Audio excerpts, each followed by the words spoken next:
इस क्लास में CTET paper 1 और पेपर 2 दोनों के लिए संपूर्ण बाल विकास का निचोड़ देखेंगे। बाल विकास के अंतर्गत जितने भी टॉपिक से सीटेट एग्जाम में प्रश्न पूछा जाता है उन सभी टॉपिक को यहाँ पर देखेंगे। आप लोग इस क्लास को शुरू से लेकर लास्ट तक देखिए, क्योंकि यहाँ पर हर टॉपिक को अच्छे से समझेंगे, साथ में उसका पीवाईक्यू भी सॉल्व करेंगे। यदि आप इस क्लास को शुरू से लेकर लास्ट तक अच्छे से देख लेते हैं तो इस बार सीटेट एग्जाम में पेपर 1 और पेपर 2 दोनों में आपका 30-30 नंबर कन्फर्म हो जाएगा। तो चलिए शुरू करते हैं। पहला टॉपिक है दोस्तों विकास की अवधारणा तथा इसका अधिगम से संबंध। इसमें सबसे पहले विकास के बारे में बात करेंगे। विकास क्या है?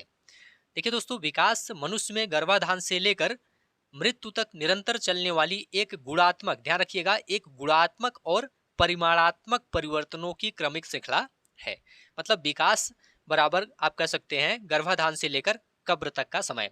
तो विकास कभी ना रुकने वाली प्रक्रिया है, इसे ध्यान रखिएगा। जबकि अभिवृद्धि या ग्रोथ एक निश्चित आयु पर आकर रुक जाती है, लेकिन विकास कभी ना रुकने वाली प्रक्रिया है। विकास के 4 मुख्य आयाम हैं, इन्हें आप लोग अच्छे से देख लीजिए। कौन कौन से हैं मुख्य आयाम? एक है आपका शारीरिक, दूसरा है संज्ञानात्मक, तीसरा है सामाजिक, चौथा है संवेगात्मक। तो यहाँ पर शारीरिक की बात कर लेते हैं। देखिए यहाँ पर अर्थ एवं उदाहरण दिया है पहले, फिर पेपर 1 6 से 11 वर्ष के बारे में बताया गया है, फिर पेपर 2 11 से 14 वर्ष के बारे में बताया गया है। तो इस हेडिंग को ध्यान रखिएगा। तो शारीरिक में क्या शामिल है? शारीरिक में शरीर का बढ़ना, मोटर स्किल्स, सूक्ष्म स्थूल कौशल आदि शामिल है। ठीक है। और यहाँ पर 6 से लेकर के यहाँ पर देखिए 6 से 11 एक है और एक है 11 से 14। तो पेपर 1 में 6 से 11 के लिए क्या शामिल है? शारीरिक में दौड़ना, कूदना, पेंसिल पकड़ना आदि शामिल है। और 11 से 14 में क्या शामिल है? शरीर में तीव्र परिवर्तन होना शामिल है। यहाँ पर देखिए 11 से 14 में। तो विकास के जो 4 मुख्य आयाम है उसमें पहला आपका शारीरिक हो गया, दूसरा आपका संज्ञानात्मक है। संज्ञानात्मक में क्या होता है? दिमाग का विकास, सोचना, तर्क करना, भाषा, ये सब इसमें शामिल होता है।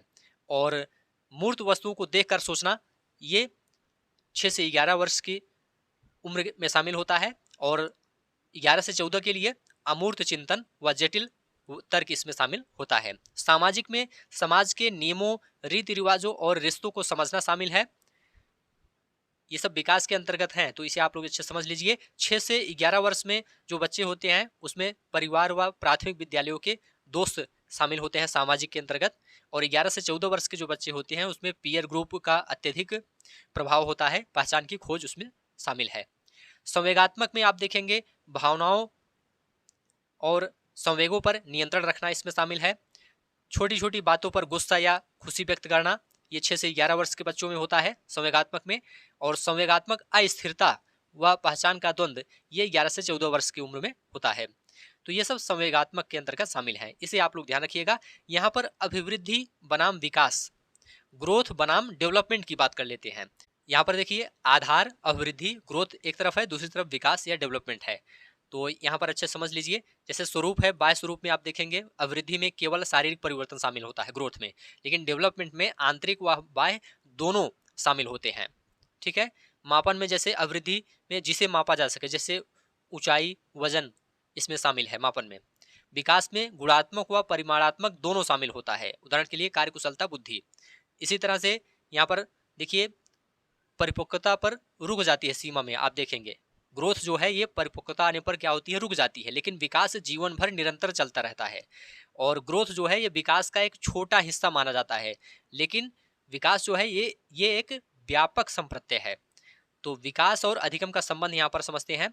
देखिए परिपक्वता और अधिगम का मेल ही विकास है, मैच्योरिटी और लर्निंग का मेल ही विकास है। परिपक्वता क्या है? यह आनुवांशिक होती है और समय के साथ अपने आप आती है। उदाहरण के लिए बच्चे के पैरों की मांसपेशियां मजबूत होना, ये परिपक्वता है। लेकिन अधिगम यह पर्यावरण, अभ्यास और अनुभव से आता है। उदाहरण के लिए साइकिल चलाना या पढ़ना सीखना। निष्कर्ष क्या है? यदि बच्चा शारीरिक या मानसिक रूप से परिपक्व नहीं है तो उसे उस चीज का अधिगम नहीं कराया जा सकता। उदाहरण के लिए 2 साल के बच्चे को आप ट्रिग्नोमेट्री नहीं सिखा सकते।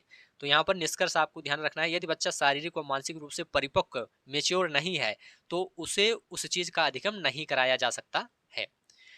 कक्षा कक्ष अनुप्रयोग एवं टैगवर्ड्स यहाँ पर देखेंगे। कुछ पॉजिटिव टैगवर्ड्स हैं सही उत्तर चुनने के लिए। जैसे सर्वांगीण विकास हो गया, सभी 4 आयाम एक दूसरे को प्रभावित करते हैं, ये सर्वांगीण विकास में आपका शामिल हो जाएगा। व्यक्तिगत भिन्नता, ये पॉजिटिव टैग वर्ड है। जैसे सभी बच्चों के विकास की दर अलग अलग होती है, ये आपका व्यक्तिगत भिन्नता है। सर्वांगीण विकास में सभी 4 आयाम एक दूसरे को प्रभावित करते हैं। निरंतरता व लचीलापन, विकास प्लास्टिक की तरह ढलने योग्य होता है। तो ये पॉजिटिव टैग वर्ड हैं। कौन कौन? निरंतरता व लचीलापन, व्यक्तिगत भिन्नता, सर्वांगीण विकास। सही उत्तर चुनने के लिए नेगेटिव टैग वर्ड्स कौन है? गलत उत्तर काटने के लिए, जैसे विकास केवल आनुवंशिकता या केवल पर्यावरण का परिणाम है, ये गलत उत्तर है। ये दोनों की संयुक्त अंतःक्रिया है। विकास एकाकी या असंगत है, ये गलत है। सभी बच्चों में विकास एक समान दर से होता है, ये गलत है। अलग अलग भिन्न दर से होता है। चलिए यहाँ पर पहले पेपर 1 का पीवाईक्यू, फिर आगे पेपर 2 का पीवाईक्यू, दोनों समझते हुए चलेंगे। विकास के संदर्भ में निम्नलिखित में से कौन सा कथन सही है?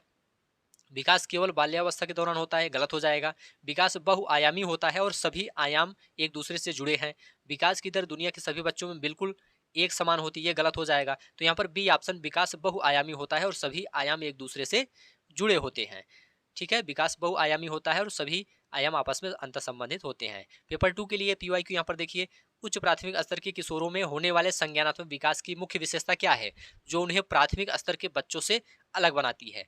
केवल मूर्त अनुभव, केवल मूर्त वस्तुओं को देखकर तर्क कर पाना, गलत हो जाएगा। अमूर्त संकल्पनाओं, उच्च प्राथमिक की बात की जा रही है, अमूर्त संकल्पनाओं पर तार्किक रूप से सोचने और परिकल्पनात्मक चिंतन की क्षमता का विकास। तो ये बी ऑप्शन आपका राइट आंसर हो जाएगा। 11 से 14 वर्ष के किशोर पियाजे की औपचारिक संक्रियात्मक अवस्था में होते हैं, जहां वे अमूर्त विचारों और काल्पनिक स्थितियों पर तार्किक रूप से सोच सकते हैं।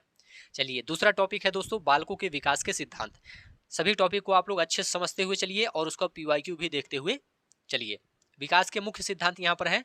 देखिए, बाल विकास कुछ कुछ निश्चित नियमों और सिद्धांतों का पालन करता है और सीटेट परीक्षा पेपर 1 और पेपर 2 में इन सिद्धांतों से सीधे और स्थिति आधारित प्रश्न पूछे जाते हैं। तो यहाँ पर आप लोग अच्छे समझिए, बालकों के विकास के सिद्धांत में एक है निरंतरता का सिद्धांत। मुख्य सिद्धांत में विकास गर्भाधान से शुरू होकर जीवन पर्यंत मृत्यु तक बिना रुके निरंतर चलता रहता है, यह कभी समाप्त न होने वाली प्रक्रिया है। दूसरा सिद्धांत है विकास की दिशा का सिद्धांत है, अत्यंत महत्वपूर्ण है, इसे ध्यान रखिएगा।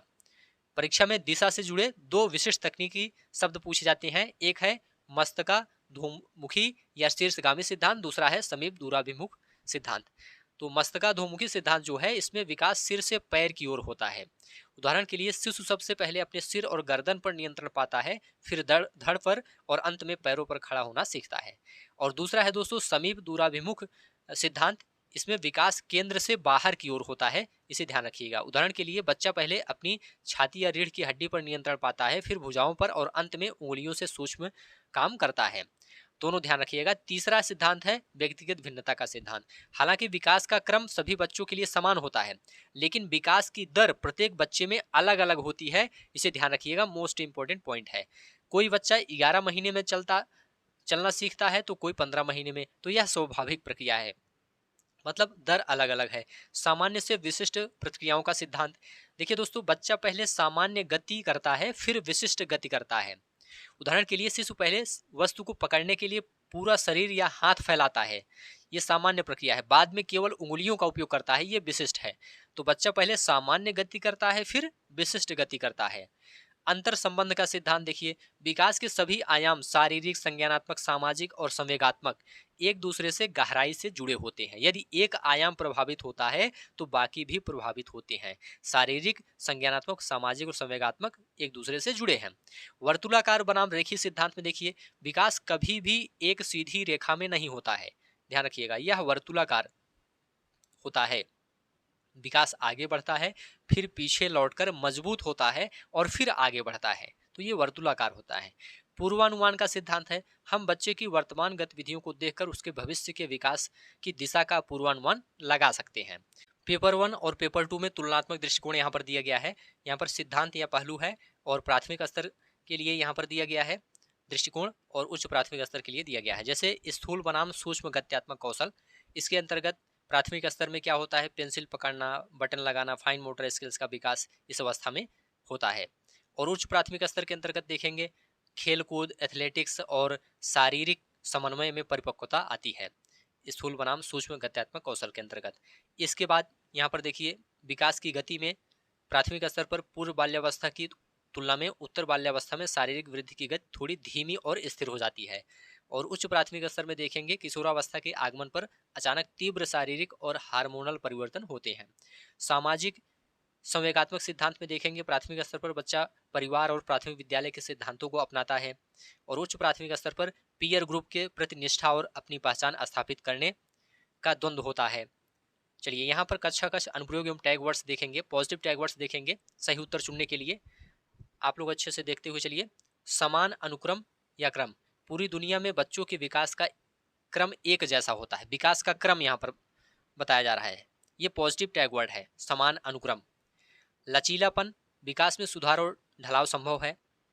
व्यक्तिगत अंतरों का सम्मान, हर बच्चे के सीखने की गति का सम्मान करना, ये पॉजिटिव टैग वर्ड है। निगेटिव टैग वर्ड्स क्या है गलत उत्तर काटने के लिए? विकास दर समान नहीं होती है, विकास समान दर से होता है, ये गलत हो जाएगा, ये निगेटिव टैग वर्ड है। विकास पूरी तरह से अपूर्वानुमेय है, ये निगेटिव टैग वर्ड है। विकास केवल आनुवंशिकता है, केवल पर्यावरण है, ये केवल शब्द, ये आपका निगेटिव हो जाएगा। चलिए पीवाई को यहाँ पर समझते हैं पेपर 1 के लिए। एक 5 वर्ष की बच्ची पहले अपनी पूरी हथेली में गेंद पकड़ती है और बाद में केवल उंगलियों से चुटकी बजाकर छोटी वस्तु उठाना सीखती है। यह विकास के किस सिद्धांत को दर्शाता है?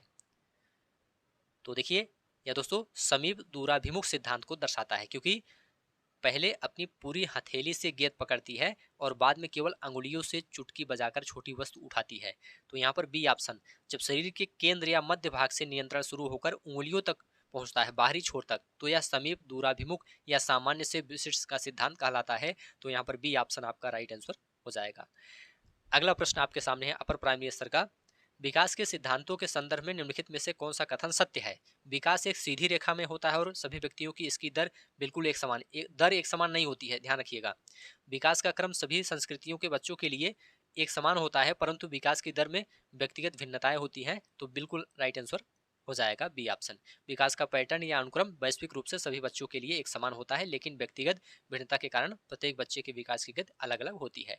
अगला टॉपिक है दोस्तों आनुवंशिकता और पर्यावरण का प्रभाव। जिस टॉपिक से प्रश्न पूछा जाता है सभी टॉपिक को यहाँ पर देखेंगे, लास्ट तक आप लोग इस क्लास को जरूर देखिए। चलिए मुख्य अवधारणा सिद्धांत यहाँ पर है, बालक के विकास पर आनुवंशिकता और पर्यावरण दोनों का संयुक्त प्रभाव पड़ता है। सीटेट परीक्षा में दोस्तों इस टॉपिक से प्रकृति बनाम पोषण, द्वंद्व और उर्वर्त का सिद्धांत बार बार पूछा जाता है। तो यहाँ पर अच्छे समझिए, आनुवंशिकता या प्रकृति, अर्थ है गर्भाधान के समय माता पिता से बच्चों को जीन्स और क्रोमोसोम के माध्यम से मिलने वाले जैविक गुण, ये क्या है? आनुवंशिकता है। विशेषता क्या है इसकी? यह स्थिर अपरिवर्तनीय होती है, इसमें आसानी से बदलाव नहीं किया जा सकता है। प्रभावित होने वाले पहलू हैं जैसे आंखों का रंग, त्वचा का रंग, शारीरिक संरचना, ऊंचाई, बुद्धि का संभावित दायरा। पर्यावरण की बात करते हैं, वातावरण या पोषण की बात करते हैं। इसके अंतर्गत जन्म के बाद बालक को मिलने वाला भौतिक, सामाजिक, सांस्कृतिक और शैक्षिक परिवेश शामिल होता है पर्यावरण के अंतर्गत। विशेषता क्या है? यह गत्यात्मक या गतिशील होता है, इसमें बदलाव और सुधार किया जा सकता है। प्रभावित होने वाले पहलू यहाँ पर देखिए भाषा, मूल्य, संस्कार, शिक्षा, स्वास्थ्य, सामाजिक व्यवहार, ये सब प्रभावित होने वाले पहलू हैं। उर्वर्थ का ऐतिहासिक सूत्र याद रखिएगा, डेवलपमेंट बराबर हेरिडिटी गुणे इन्वायरमेंट, मतलब विकास आनुवंशिकता और वातावरण का योगफल नहीं है बल्कि गुणनफल है, यानी दोनों की अंतःक्रिया का परिणाम है, इसे ध्यान रखिएगा। पेपर 1 और पेपर 2 में तुलनात्मक दृष्टिकोण यहाँ पर समझते हैं। पहलू या आयाम यहाँ पर दिया गया है, प्राथमिक स्तर दिया गया है और उच्च प्राथमिक स्तर या किशोरावस्था यहाँ पर दिया गया है। मुख्य प्रभाव कारक यहाँ पर देखिए, परिवार, पास पड़ोस और प्राथमिक विद्यालय का वातावरण बालक की अंतर्निहित क्षमताओं को बाहर लाता है।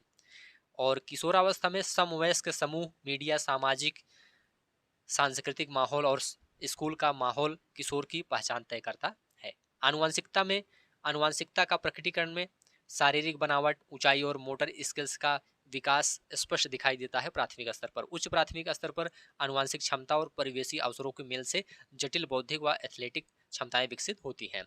शिक्षकीय भूमिका में बच्चे की आनुवंशिक सीमाओं को स्वीकार कर समृद्ध वातावरण देना चाहिए प्राथमिक स्तर पर। उच्च प्राथमिक स्तर पर किशोर की व्यक्तिगत क्षमताओं को समझकर उन्हें सही दिशा और मार्गदर्शन प्रदान करना चाहिए। चलिए कुछ यहाँ पर पॉजिटिव और नेगेटिव टैग वर्ड समझेंगे इस टॉपिक से संबंधित। परस्पर अंतःक्रिया, ये क्या है? पॉजिटिव टैग वर्ड है। आनुवंशिकता और पर्यावरण दोनों का परस्पर योगदान परस्पर अंतःक्रिया कहलाता है। पूरक, दोनों एक दूसरे के विरोधी नहीं बल्कि पूरक हैं। प्रकृति और पोषण की जटिल अंतःक्रिया, अब यहाँ पर नेगेटिव टैग वर्ड देखेंगे गलत उत्तर काटने के लिए। ऊपर आपको पॉजिटिव टैग बताया गया। विकास केवल आनुवंशिकता के कारण होता है, ये नेगेटिव हो जाएगा। केवल पर्यावरण या वातावरण, ये भी नेगेटिव हो जाएगा। आनुवंशिकता और वातावरण का विकास में 50% का योगफल होता है, गलत है। यह गुणात्मक या अंतःक्रियात्मक होता है, इसे ध्यान रखिएगा। चलिए पीवाईक्यू यहाँ पर समझते हैं इस टॉपिक से। मानव विकास के संदर्भ में प्रकृति और पोषण से क्या तात्पर्य है? प्रकृति का अर्थ भौतिक वातावरण है और पोषण का अर्थ आनुवंशिक संरचना है। क्या यह सही है? प्रकृति का तात्पर्य आनुवंशिक या जैविक विशेषताओं से है, बिल्कुल है। जबकि पोषण का तात्पर्य पर्यावरण या परिवेश के प्रभाव से है, तो बी ऑप्शन बिल्कुल राइट आंसर हो जाएगा। सीडीपी में दोस्तों प्रकृति, नेचर मतलब आनुवंशिक या जैविक देन को, और पोषण बच्चे को मिलने वाले पर्यावरणीय व परिवेशी अवसरों को संदर्भित करता है, इसे ध्यान रखिएगा। अपर प्राइमरी स्टेज के लिए यहाँ पर पीवाईक्यू देखेंगे। निम्नलिखित में से कौन सा कथन विकास में आनुवंशिकता और पर्यावरण की भूमिका के बारे में सही है? विकास के विभिन्न क्षेत्रों में आनुवंशिकता और पर्यावरण का सापेक्षिक प्रभाव परिवर्तनशील और अंतःक्रियात्मक होता है।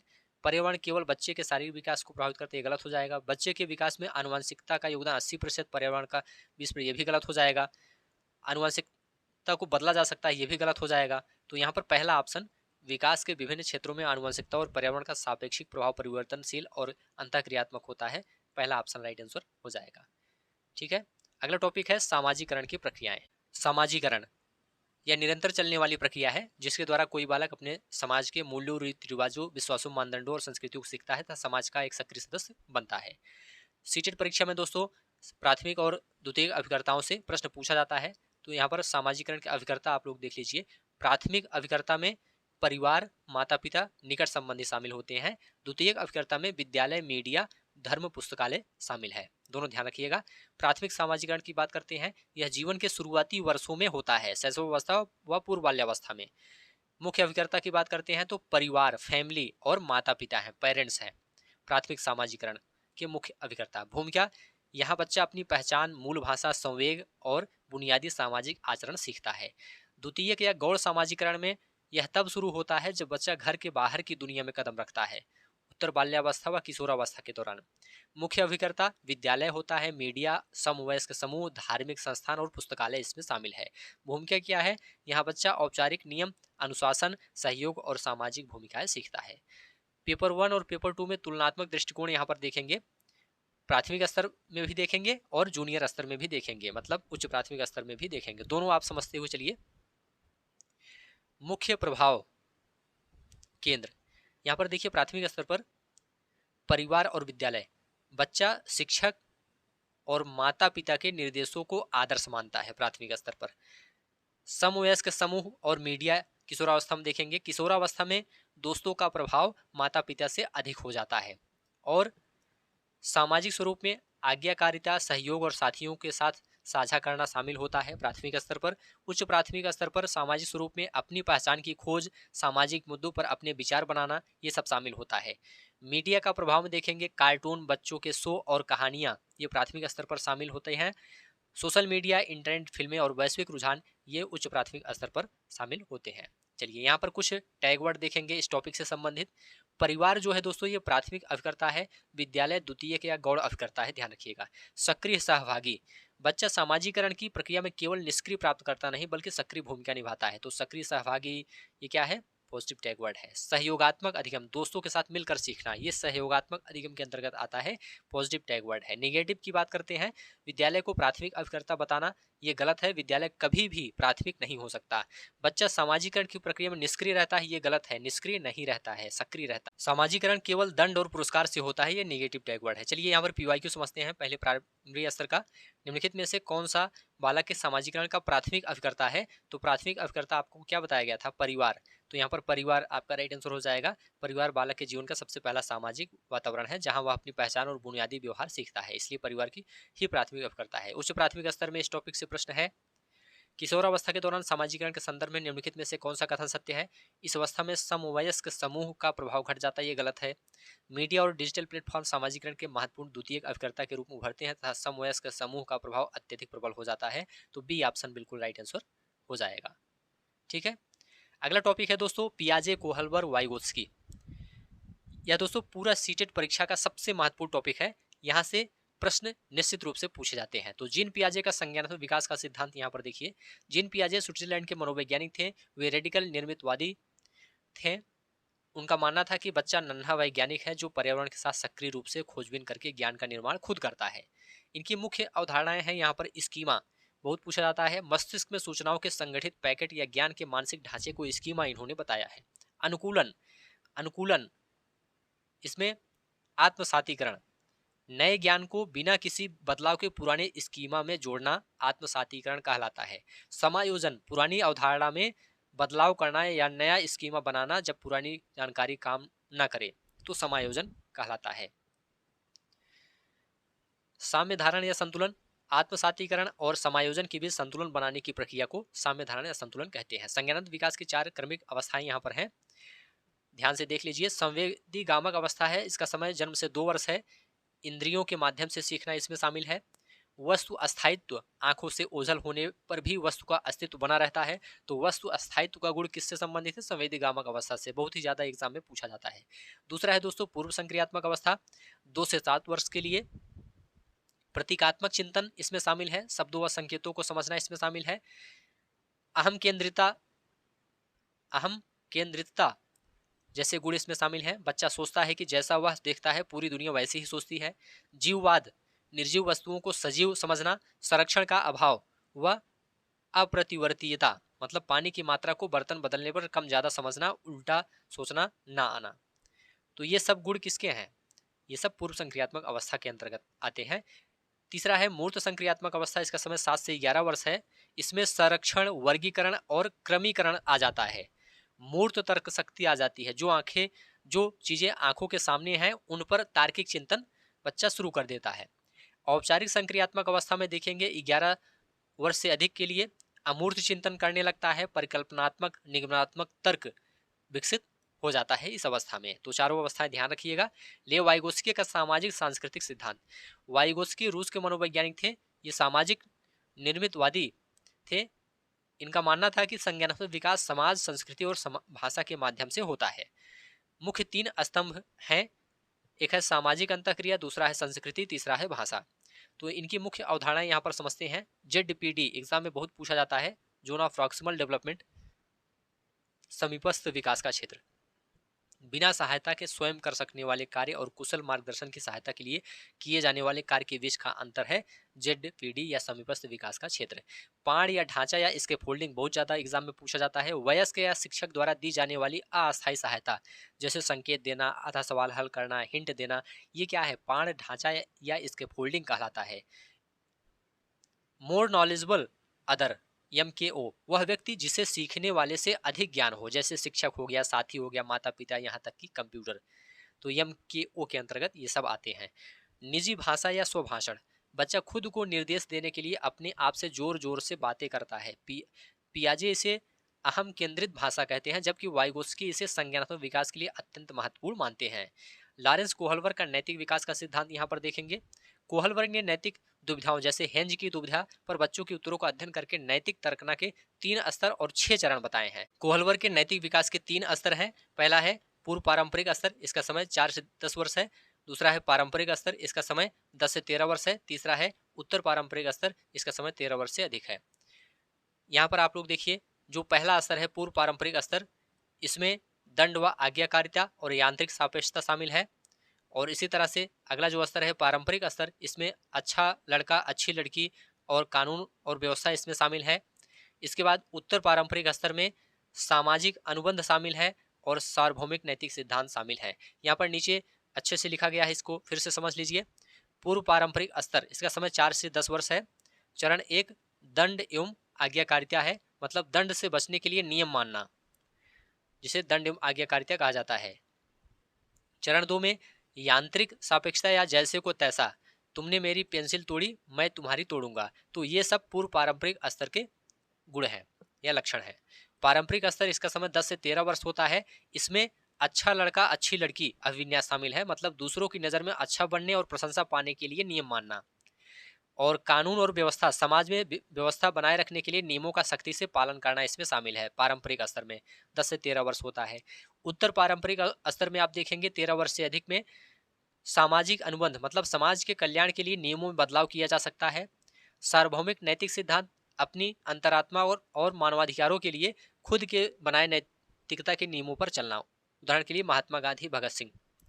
तो ये सब उत्तर पारंपरिक अवस्था के लक्षण हैं। समालोचनात्मक परिप्रेक्ष्य यहाँ पर देखेंगे। कैरोल गिलिगन ने कोहलबर्ग के सिद्धांत की आलोचना की। इसमें महिलाओं या लड़कियों के प्रति लैंगिक पूर्वाग्रह है। इनके अनुसार कोहलबर्ग का सिद्धांत पुरुषों के न्याय के सिद्धांत पर आधारित है, जबकि महिलाएं देखभाल या संरक्षण के सिद्धांत पर निर्णय लेती हैं। अब यहाँ पर PYQ समझते हैं। एक 5 वर्ष की बच्ची जिग्सा पहेली को हल करते समय खुद से जोर जोर से बातें करती है। नीला टुकड़ा कहाँ है, नहीं यह वाला नहीं, गहरे रंग वाला। वाइगोस्की के अनुसार बच्ची का यह स्वभाषण क्या दर्शाता है?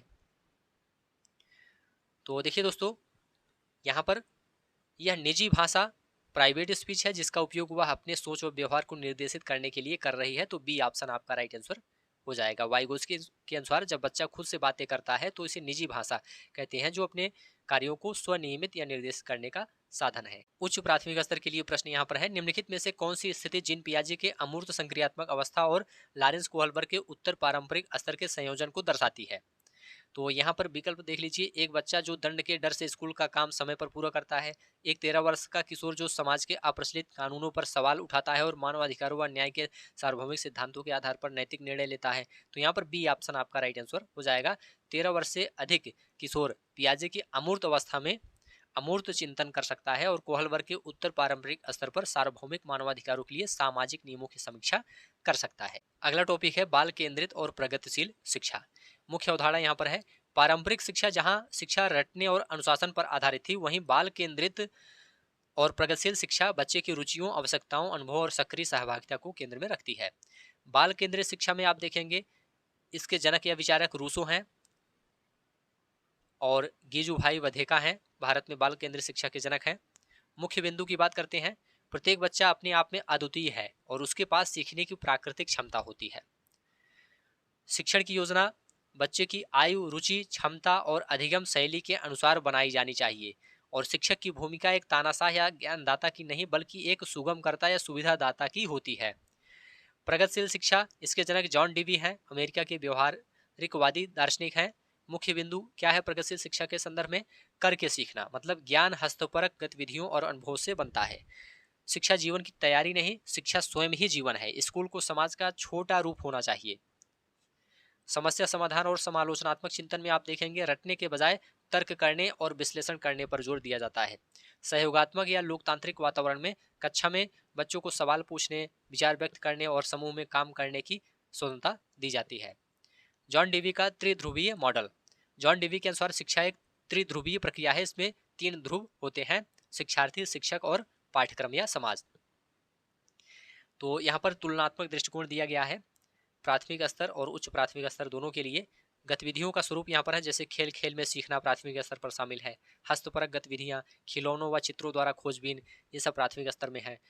उच्च प्राथमिक स्तर में प्रोजेक्ट वर्क, केस स्टडी, सामाजिक मुद्दों पर डिबेट, शोध आधारित अन्वेषण शामिल है।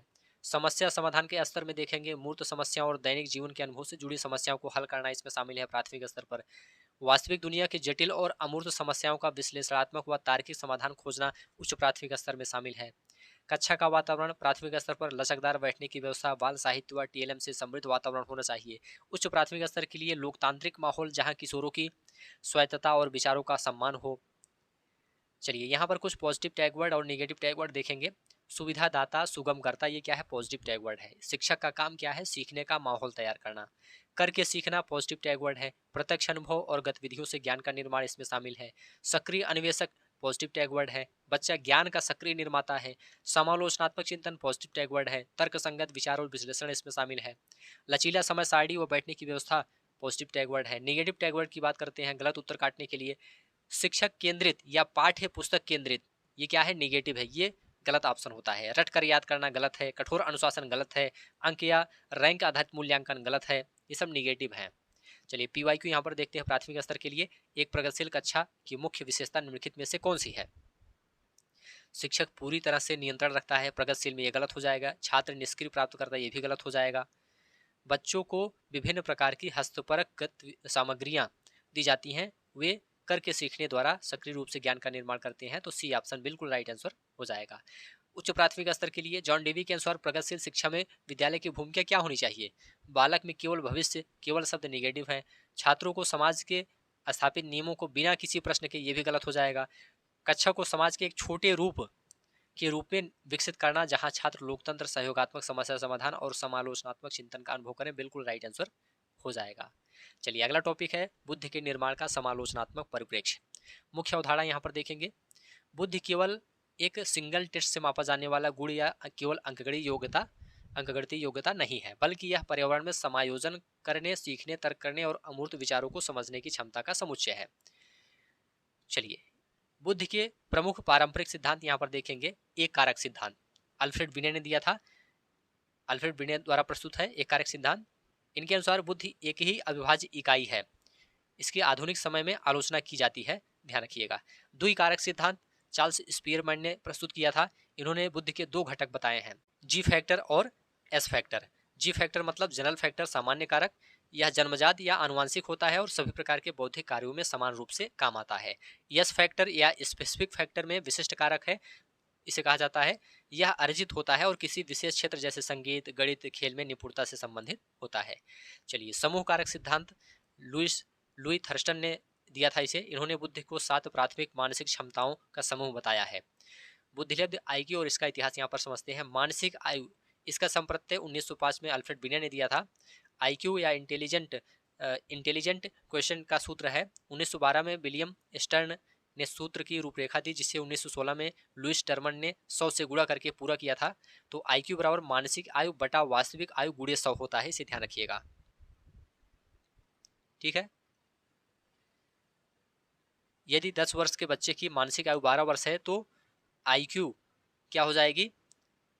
मानसिक आयु बटा वास्तविक आयु गुणे 100। तो मानसिक आयु 12 है तो 12 बटे 10 और गुणे 100 हो जाएगा, और यहाँ पर 120 आपका आंसर हो जाएगा। यहाँ पर देखिए 12 बटा 10 गुणे 100, 10 धामा 100 कट जाएगा, 12 धामा 120। बुद्धि के निर्माण का समालोचनात्मक परिप्रेक्ष्य। पारंपरिक आईक्यू टेस्ट और बुद्धि की एकाकी अवधारणा की निम्नलिखित कारणों से आलोचना की जाती है। सांस्कृतिक पूर्वाग्रह, ज्यादातर मानक आईक्यू टेस्ट पश्चिमी या शहरी संस्कृति के अनुकूल डिजाइन किए गए हैं, जो ग्रामीण या वंचित पृष्ठभूमि के बच्चों के साथ अन्याय करते हैं। दूसरा कारण केवल एक आयाम का मापन, पारंपरिक टेस्ट केवल भाषाई और गणितीय क्षमता को मापते हैं, कला, संगीत, सामाजिक क्षमता और खेल कौशल की उपेक्षा करते हैं। लेवलिंग का खतरा, आईक्यू टेस्ट के आधार पर बच्चों को मंद बुद्धि या औसत का ठप्पा लगाना उनके आत्मसम्मान को ठेस पहुंचाता है और उनकी संभावनाओं को सीमित करता है। तो इसे भी आपको ध्यान में रखना है। चलिए यहाँ पर पेपर 1 और पेपर 2 में तुलनात्मक दृष्टिकोण समझ लेते हैं। एक 6 से 11 मतलब प्राथमिक स्तर के लिए, एक 11 से 14 वर्ष किशोरावस्था के लिए। तो बुद्धि का प्रदर्शन आप देखेंगे प्राथमिक स्तर में बच्चे की बुद्धि का प्रदर्शन मूर्त वस्तुओं को समझने, आकृतियों, भाषा और बुनियादी तर्क में दिखता है। किशोरावस्था में या उच्च प्राथमिक स्तर में आप देखेंगे अमूर्त चिंतन, तार्किक सोच, परिकल्पनाएं बनाने और जटिल सामाजिक परिस्थितियों को सुलझाने में दिखता है। शिक्षक का दृष्टिकोण, छात्र को किसी निश्चित आईक्यू स्कोर से न मापे, उसे विविध प्रकार की गतिविधियों के अवसर देना चाहिए। प्राथमिक स्तर पर किशोरावस्था में आप देखेंगे किशोरावस्था में व्यक्तिगत क्षमताओं के आधार पर मार्गदर्शन दें और आईक्यू के आधार पर किसी बच्चे पर ठप्पा ना लगाएं। चलिए कुछ यहाँ पर टैग वर्ड देखेंगे, पॉजिटिव टैग वर्ड। बहुआयामी क्षमता क्या है? पॉजिटिव है। बुद्धि कोई एक एकल इकाई नहीं बल्कि कई क्षमताओं का समूह है। विभिन्न प्रकार के अवसर देना पॉजिटिव है। सांस्कृतिक रूप से निष्पक्ष आकलन पॉजिटिव टैग वर्ड है। निगेटिव में आप देखेंगे बच्चों पर आईक्यू का लेबल लगाना, ये निगेटिव हो जाएगा। बुद्धि को एक स्थिर या अपरिवर्तनीय गुण माना, ये निगेटिव हो जाएगा। केवल एक मानक बुद्धि परीक्षण, ये निगेटिव हो जाएगा। तो इसे आपको ध्यान में रखना है। प्राथमिक स्तर के लिए यहाँ पर एक पीवाईक्यू देखते हैं इस टॉपिक से संबंधित। मानकीकृत बुद्धि परीक्षणों की एक प्रमुख आलोचना यह है कि वे बच्चों की क्षमताओं को मापने पूरी तरह से सटीक हैं। वे अक्सर मुख्य धारा की संस्कृति के पक्षपाती होते हैं, इसलिए एक बड़े और विविध समूह की क्षमता का निष्पक्ष प्रतिनिधित्व नहीं करते हैं। तो बी ऑप्शन बिल्कुल राइट आंसर हो जाएगा। दूसरा प्रश्न है उच्च प्राथमिक स्तर के लिए, एक प्राथमिक या उच्च प्राथमिक स्तर को अपने छात्रों के आईक्यू स्कोर के बारे में निम्नलिखित में से कौन सा दृष्टिकोण अपनाना चाहिए? आईक्यू स्कोर को बच्चे की भविष्य की सफलता का एकमात्र, ये गलत हो जाएगा। आईक्यू स्कोर के आधार पर छात्रों की अस्थायी लेवलिंग और सेमिग्रेशन करने से बचना, क्योंकि बुद्धि क्षमता स्थिर नहीं होती और इसे समृद्ध परिवेश द्वारा विकसित किया जा सकता है। तो यहाँ पर बी ऑप्शन बिल्कुल राइट आंसर हो जाएगा। समालोचनात्मक परिप्रेक्ष्य के अनुसार शिक्षक को कभी भी आईक्यू स्कोर के आधार पर बच्चों को विभाजित या लेबल नहीं करना चाहिए, क्योंकि बुद्धि स्थिर नहीं है और यह पर्यावरण के साथ बदल सकती है। अगला टॉपिक है बहुआयामी बुद्धि, गार्डनर का सिद्धांत। चलिए, मुख्य अवधारणा यहाँ पर है, हार्वर्ड गार्डनर ने 1983 में प्रसिद्ध पुस्तक frames of mind the theory of multiple intelligence में पारंपरिक आईक्यू परीक्षणों का खंडन किया। उनके अनुसार बुद्धि कोई एकल या स्थिर इकाई नहीं है, बल्कि स्वतंत्र रूप से काम करने वाली कई प्रकार की बुद्धियों का समूह है। 8 मुख्य बुद्धियों से बार बार प्रश्न पूछा गया है, तो यहाँ पर गार्डनर की 8 मुख्य बुद्धियां देख लीजिए। यहाँ पर क्रम संख्या यहाँ पर है, बुद्धि का प्रकार यहाँ पर है, विशेषता एवं क्षमता यहाँ पर है, व्यावसायिक या व्यवहारिक उदाहरण यहाँ पर है। जैसे कि पहला है बुद्धि के प्रकार में भाषाई बुद्धि। भाषाई बुद्धि की विशेषता क्या है? शब्दों, भाषा के अर्थ, व्याकरण और उच्चारण पर मजबूत पकड़। उदाहरण में जैसे कवि हो गया, लेखक, पत्रकार, वकील, वक्ता भाषाई बुद्धि के अंतर्गत आते हैं। तार्किक गणित में तर्क करने, गणना करने, पैटर्न पहचानने व वैज्ञानिक चिंतन की क्षमता इसमें शामिल है। इसमें वैज्ञानिक, गणितज्ञ, इंजीनियर, अकाउंटेंट तार्किक गणित में शामिल होते हैं। ठीक है। और मानसिक, और यहाँ पर स्थानिक बुद्धि की बात करते हैं तो मानसिक रूप से 3D आकृतियों और स्थान की चित्रकार, मूर्तिकार और आर्किटेक्ट, नाविक, पायलट इसमें शामिल होते हैं। ठीक है।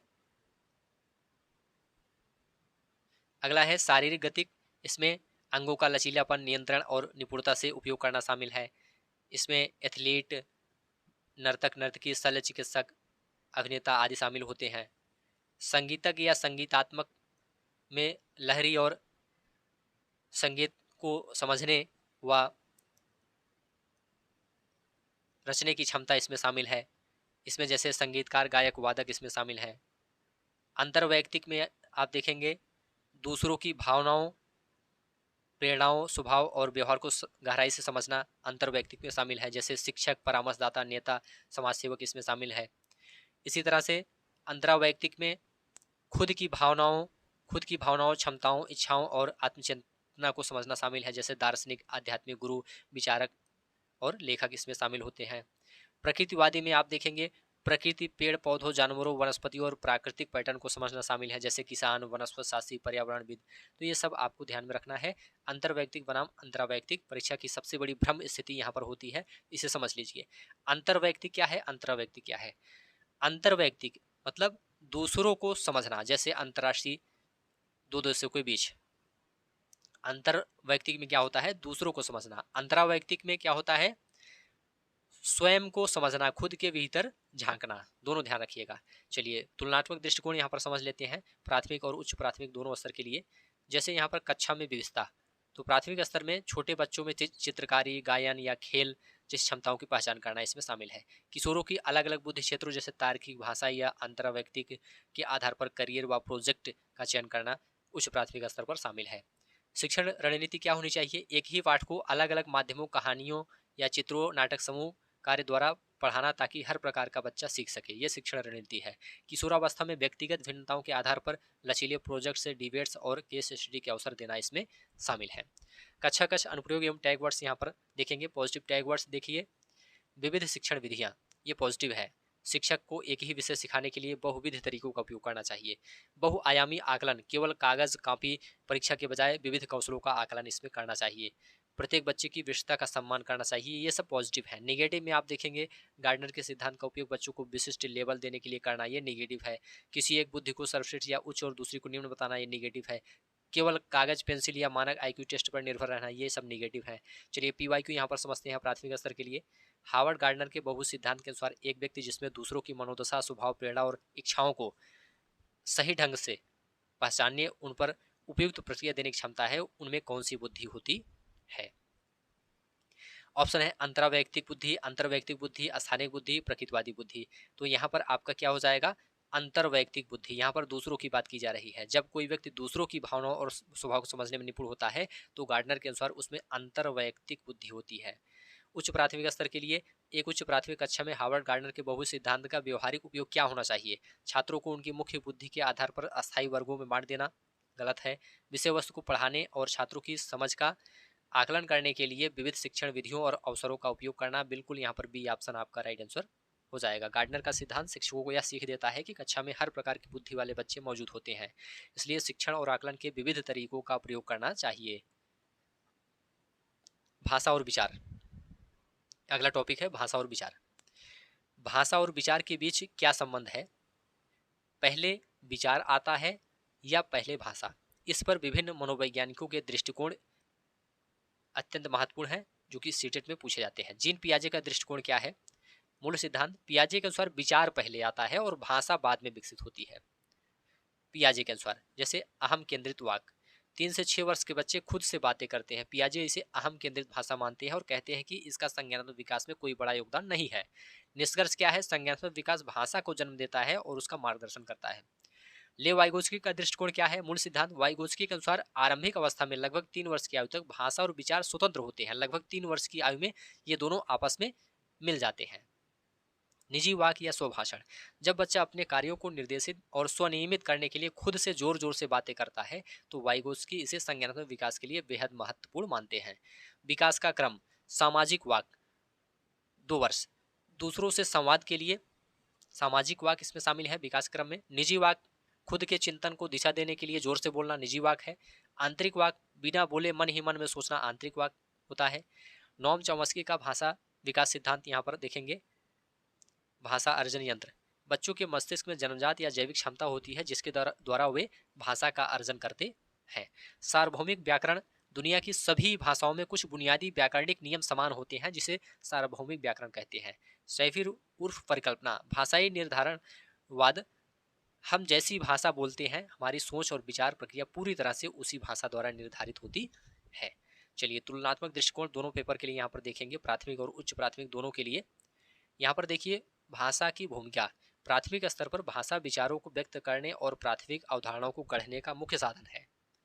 उच्च प्राथमिक स्तर पर भाषा अमूर्त चिंतन और जटिल समस्याओं के विश्लेषण का माध्यम बनती है। कक्षा कक्ष अनुप्रयोग में देखेंगे प्राथमिक स्तर पर बच्चों को उनकी मातृभाषा और निजी भाषा में बोलने और विचार व्यक्त करने की पूरी स्वतंत्रता देना शामिल है, लेकिन किशोरावस्था में बहुभाषिकता को एक संसाधन मानना और जटिल विचारों पर बहस या वाद विवाद कराना इसमें शामिल है। पॉजिटिव टैगवर्ड इस टॉपिक से संबंधित आप लोग ध्यान से देखिए। निजी भाषा, स्वनियमन, अपने चिंतन को दिशा देना, ये क्या है? पॉजिटिव टैगवर्ड है निजी भाषा। मातृभाषा का सम्मान, बहुभाषिकता को संसाधन मानना, भाषा और विचार एक दूसरे को परस्पर प्रभावित करते हैं। नेगेटिव टैगवर्ड में देखेंगे बच्चे की मातृभाषा पर रोक लगाना या केवल मानक भाषा के प्रयोग पर जोर देना। प्राइवेट स्पीच को बच्चे का पागलपन या ध्यान भटकाने वाली गतिविधि बताना, ये सब नेगेटिव है। भाषा और विचार को पूरी तरह से एक दूसरे से स्वतंत्र मानना नेगेटिव है। पीवाईक्यू देखते हैं, जीन पियाजे और ले वाइगोत्स्की के अनुसार भाषा और विचार के बीच के संबंध के बारे में कौन सा कथन सही है? पियाजे के अनुसार विचार भाषा पर निर्भर करता है, जबकि वाइगोत्स्की के अनुसार भाषा का विचार पर कोई प्रभाव नहीं पड़ता है। पियाजे का मानना है कि विचार भाषा से पहले आता है, जबकि वाइगोत्स्की का मानना है भाषा और विचार शुरुआत में स्वतंत्र होते हैं और बाद में अंतर संबंधित हो जाते हैं। तो यहाँ पर बी ऑप्शन राइट आंसर हो जाएगा। पियाजे का मानना है कि विचार भाषा से पहले आता है, जबकि वाइगोत्स्की का मानना है भाषा और विचार शुरुआत में स्वतंत्र होते हैं और बाद में अंतर संबंधित हो जाते हैं। उच्च प्राथमिक स्तर के लिए प्रश्न है, ले वाइगोत्स्की के अनुसार जब एक छात्र किसी जटिल गणितीय समस्या को हल करते समय निजी वाक्य का उपयोग करता है तो इसका क्या अर्थ है? यह छात्र की अहम केंद्रितता और असक्षमता का लक्षण है जिसे तुरंत रोका जाना चाहिए। अपने स्वयं के चिंतन और व्यवहार को निर्देशित व स्वनियमित करने की एक महत्वपूर्ण संज्ञानात्मक रणनीति है। तो यहाँ पर बी ऑप्शन ही आपका राइट आंसर हो जाएगा। वाइगोत्स्की के अनुसार निजी वाक्य बच्चे के संज्ञानात्मक विकास और अपनी सोच को स्वनियमित दिशाबद्ध करने का एक अत्यंत शक्तिशाली साधन है।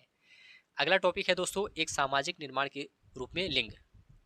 मुख्य उदाहरण यहाँ पर देखिए, सीटेट परीक्षा में दोस्तों इस टॉपिक से सबसे पहला प्रश्न जैविक लिंग और सामाजिक लिंग मतलब सेक्स और जेंडर के अंतर पर ही पूछा जाता है। तो यहाँ पर जैविक लिंग बनाम सामाजिक लिंग की बात करते हैं। आधार जैविक लिंग और सामाजिक लिंग यहाँ पर दिया गया है। प्रकृति देखिए जैविक या शारीरिक रचना जैविक लिंग में शामिल है, सामाजिक लिंग में सामाजिक निर्माण शामिल है। स्वरूप देखिए जन्मजात और अपरिवर्तनीय स्वरूप होता है, समाज संस्कृति और परंपराओं द्वारा निर्मित होता है सामाजिक लिंग। उदाहरण जैसे पुरुष और महिला के प्राकृतिक या जैविक शारीरिक लक्षण। और सामाजिक लिंग में देखेंगे आप, लड़कियां रोती हैं, लड़के रोते नहीं हैं, लड़कियां खाना बनाती हैं, लड़के गाड़ी चलाते हैं, ये सब क्या है, सामाजिक लिंग है।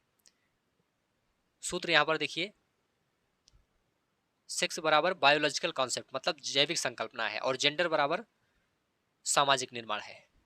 लिंग से जुड़ी मुख्य शब्दावली यहां पर देखिए, लिंग पूर्वाग्रह या लैंगिक पक्षपात, किसी एक लिंग को दूसरे लिंग की तुलना में, पुरुष या महिला को की तुलना में अधिक प्राथमिकता या महत्व देना है किसी एक को, जैसे गणित या विज्ञान के लिए लड़कों को, गृह विज्ञान या कला के लिए लड़कियों को प्राथमिकता देना, ये क्या है, लिंग पूर्वाग्रह है या लैंगिक पक्षपात है। लिंग रूढ़िवादिता क्या है, समाज द्वारा पुरुषों और महिलाओं के लिए तय की गई पारंपरिक संकीर्ण और बधी बधाई धारणाएं या छवियां लिंग रूढ़िवादिता है। उदाहरण के लिए, लड़के रोते नहीं हैं, गुलाबी रंग लड़कियों का और नीला रंग लड़कों का होता है, ये लिंग रूढ़िवादिता है, इसे ध्यान रखिएगा। लिंग समता या समानता, सभी लिंगों को बिना किसी भेदभाव के समान अधिकार, अवसर और सम्मान देना, लिंग समता या समानता है। लिंग तटस्थता, ऐसी भाषा या व्यवहार का उपयोग करना जो किसी विशेष लिंग के प्रति झुकाव न रखता हो। ठीक है, यहाँ पर तुलनात्मक दृष्टिकोण दोनों पेपर के लिए देखेंगे, प्राथमिक और उच्च प्राथमिक दोनों के लिए। जैसे रूढ़िवादिता का रूप देखिए, खिलौनों का बंटवारा, लड़कों को कार या बंदूक, लड़कियों को गुड़िया रसोई का सामान देना, ये प्राथमिक स्तर पर रूढ़िवादिता का रूप है। उच्च प्राथमिक स्तर पर करियर विकल्प, विषय चयन, जैसे लड़के आर्ट्स ना लें, समाज में लैंगिक भूमिकाएं, ये सब क्या है, लैंगिक रूढ़िवादिता के रूप है। शिक्षक का हस्तक्षेप इसमें कैसा होना चाहिए, सभी बच्चों को खिलौने, खेल, क्रिकेट, रस्सी कूदना और घरेलू कामों में समान रूप से शामिल करना चाहिए। लैंगिक रूढ़िवादिता और विज्ञापनों पर समालोचनात्मक चर्चा आयोजित करना चाहिए उच्च प्राथमिक स्तर पर। चलिए, पॉजिटिव और नेगेटिव टैगवर्ड इस टॉपिक से देखेंगे। गैर पारंपरिक भूमिकाएं, पिता का खाना बनाना, महिला का फाइटर पायलट बनाना, ये पॉजिटिव टैगवर्ड है, गैर पारंपरिक भूमिकाएं अपनानी चाहिए। समान अवसर, खेल, पाठ, सहगामी गतिविधियों में सभी की समान भागीदारी, ये पॉजिटिव टैगवर्ड है। लिंग तटस्थ भाषा, जैसे चेयरपर्सन, टीचर, पुलिस ऑफिसर जैसे शब्दों का प्रयोग करना। समालोचनात्मक चिंतन पॉजिटिव है, जैसे रूढ़िवादिता पर कक्षा में खुली चर्चा कराना। निगेटिव टैगवर्ड में देखेंगे, लड़कों और लड़कियों को उनकी कथित प्राकृतिक क्षमताओं के आधार पर काम बांटना, लड़कियों से केवल सफाई या सजावट और लड़कों से केवल भारी सामान उठाना या बाहर का काम कराना, ये निगेटिव है। लैंगिक पूर्वाग्रह को बढ़ावा देना या इसे स्वाभाविक मानना, निगेटिव आ जाएगा। चलिए, यहाँ पर पीवाईक्यू देखते हैं प्राथमिक स्तर के लिए। जेंडर, लिंग एक संरचना है जबकि सेक्स जैविक लिंग एक संरचना है, खाली स्थान में क्या भरा जाएगा। देखिए, लिंग एक सामाजिक संरचना है जबकि सेक्स एक या जैविक लिंग एक जैविक संरचना है, तो यहाँ पर सामाजिक या जैविक आपका राइट आंसर हो जाएगा। एक उच्च प्राथमिक विद्यालय के शिक्षक को अपनी कक्षा में लैंगिक रूढ़िवादिता को चुनौती देने के लिए निम्नलिखित में से कौन सा कदम उठाना चाहिए। लड़कों को केवल गणित विज्ञान की प्रतियोगिताओं में, तो ये आपका गलत हो जाएगा। पुरुषों को केवल बाहर के काम करने में, ये भी गलत हो जाएगा। गैर पारंपरिक भूमिकाओं वाले उदाहरण देना बिल्कुल सही है, और इस पर कक्षा में समालोचनात्मक चर्चा आयोजित करना, मतलब जैसे महिला ऑटो ड्राइवर या खाना बनाते हुए पुरुष, इनके उदाहरण देना, तो यहाँ पर सी ऑप्शन आपका राइट आंसर हो जाएगा। अगला टॉपिक है शिक्षार्थियों के बीच व्यक्तिगत भिन्नताएं। मुख्य अवधारणा यहाँ पर है, दुनिया में कोई भी दो बालक बिल्कुल एक जैसे नहीं होते हैं, उनकी सीखने की गति, रुचियां, क्षमताएं, भाषा, संस्कृति और पृष्ठभूमि अलग अलग होती है। इसी विविधता को व्यक्तिगत भिन्नता कहते हैं। व्यक्तिगत भिन्नताओं के मुख्य आधार यहाँ पर हैं, जैसे कि भाषाई और सांस्कृतिक भिन्नता, इसमें विविधतापूर्ण भाषा, मातृभाषा और सामाजिक सांस्कृतिक पृष्ठभूमि शामिल है। अधिगम शैलियाँ, जैसे दृश्य शिक्षार्थी देखकर चित्रों, चार्ट या मानचित्रों सीखने वाले शिक्षार्थी इसमें शामिल हैं। श्रव्य शिक्षार्थी में सुनकर, चर्चा या व्याख्यान से सीखने वाले शिक्षार्थी शामिल हैं। गत्यात्मक या हस्तपरक शिक्षार्थी खुद गतिविधियों को करके सीखने वाले इसमें शामिल होते हैं। संज्ञानात्मक क्षमताएं एवं रुचियां, सोचने का तरीका, बुद्धि के विभिन्न प्रकार और व्यक्तिगत अभिरुचि इसमें शामिल होता है। विभेदित अनुदेशन अत्यंत महत्वपूर्ण है। एक ही कक्षा में मौजूद अलग अलग आवश्यकताओं, क्षमताओं और रुचियों वाले बच्चों के लिए विविध प्रकार की शिक्षण विधियों, सामग्रियों और आकलन के तरीकों का उपयोग करना विभेदित अनुदेशन कहलाता है। देखिए, यहाँ पर बताया गया है कि इसका मतलब यह बिल्कुल नहीं है कि हर बच्चे के लिए अलग पाठ्यक्रम बनाया जाए, बल्कि एक ही पाठ्यक्रम में विविधता लाई जाए, ऐसा इसका उद्देश्य है। तो पेपर 1 और पेपर 2 में तुलनात्मक दृष्टिकोण यहाँ पर देखेंगे, मतलब प्राथमिक स्तर के लिए और उच्च प्राथमिक स्तर के लिए। जैसे भिन्नता का प्रकटीकरण, प्राथमिक स्तर में भाषा सीखने की गति, धीमी या तेज, और खेल या चित्रकारी की प्राथमिक रुचियों में भिन्नता। उच्च प्राथमिक स्तर में वैचारिक दृष्टिकोण, तर्क करने का तरीका, करियर अभिरुचि और सामाजिक सांस्कृतिक पहचान में भिन्नता। इसमें शिक्षक का हस्तक्षेप कैसे होना चाहिए? प्राथमिक स्तर में खेल खेल में सीखने की विविध गतिविधियां और मूर्त सामग्री उपलब्ध कराना चाहिए। उच्च प्राथमिक स्तर में विविधतापूर्ण प्रोजेक्ट, समूह चर्चाएं और लचीले विकल्प देना चाहिए। चलिए पॉजिटिव टैगवर्ड इस टॉपिक से देखते हैं। जैसे विभेदित अनुदेशन है, ये पॉजिटिव है। विविध प्रकार के शिक्षण तरीके अपनाना। विविधता का सम्मान, भिन्नताओं को एक संसाधन के रूप में देखना चाहिए, ना कि समस्या के रूप में। तो विविधता का सम्मान ये क्या पॉजिटिव टैगवर्ड है। ऐसे विकल्प सही होते हैं। लचीला पाठ्यक्रम और मूल्यांकन, यह क्या है? पॉजिटिव टैगवर्ड है।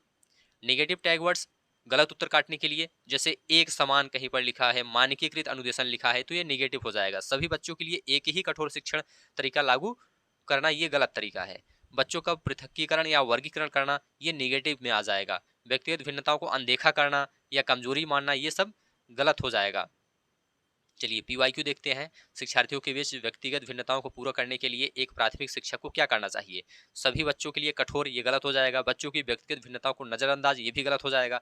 विविध प्रकार की शिक्षण अधिगम सामग्रियों और विभेदित अनुदेशन का उपयोग करना बिल्कुल सही हो जाएगा, तीसरा ऑप्शन। उच्च प्राथमिक स्तर के लिए प्रश्न है। एक उच्च प्राथमिक कक्षा में बहुभाषिक और सांस्कृतिक रूप से विविध पृष्ठभूमि से आने वाले छात्रों की व्यक्तिगत भिन्नताओं के संदर्भ में निम्नलिखित में से कौन सा कथन बाल केंद्रित शिक्षा शास्त्र के अनुकूल है? विविधता को शिक्षण अधिगम प्रक्रिया में एक बाधा, ये गलत हो जाएगा, बाधा मानना। इस विविधता को एक समृद्ध संसाधन के रूप में देखना और छात्रों को अपने अनुभव व भाषा को कक्षा में साझा करने का अवसर देना। तो यहाँ पर बिल्कुल भी ऑप्शन आपका राइट आंसर हो जाएगा। अगला टॉपिक है दोस्तों अधिगम के लिए आकलन एवं सतत व्यापक मूल्यांकन। सीटेट परीक्षा में दोस्तों इस टॉपिक से असेसमेंट फॉर ऑफ या एस लर्निंग और सीसी से 2-3 प्रश्न पूछे जाते हैं। तो यहाँ पर अच्छे समझ लीजिए। 3 प्रकार के आकलन है, जैसे कि आकलन के प्रकार, उनका अंग्रेजी नाम और उसका अर्थ व उद्देश्य, कब होता है, प्रकृति और भूमिका के बारे में यहाँ पर दिया गया है। जैसे पहला है अधिगम के लिए आकलन, अंग्रेजी में असेसमेंट फॉर लर्निंग। अर्थ व उद्देश्य क्या है? रचनात्मक सीखने के दौरान सुधार, कमियों को दूर करने और फीडबैक देने के लिए है। कब होता है? शिक्षण अधिगम प्रक्रिया के दौरान होता है। प्रकृति या भूमिका क्या है? सुधारात्मक, लचकदार, डायग्नोस्टिक है।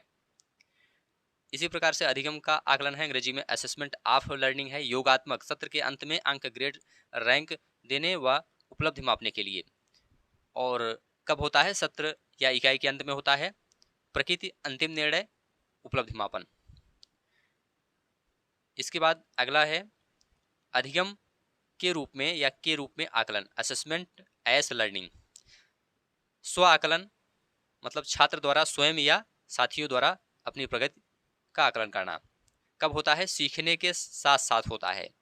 प्रकृति क्या है? स्वायत्तता, आत्म मूल्यांकन। तो इसे आप लोग ध्यान रखिएगा।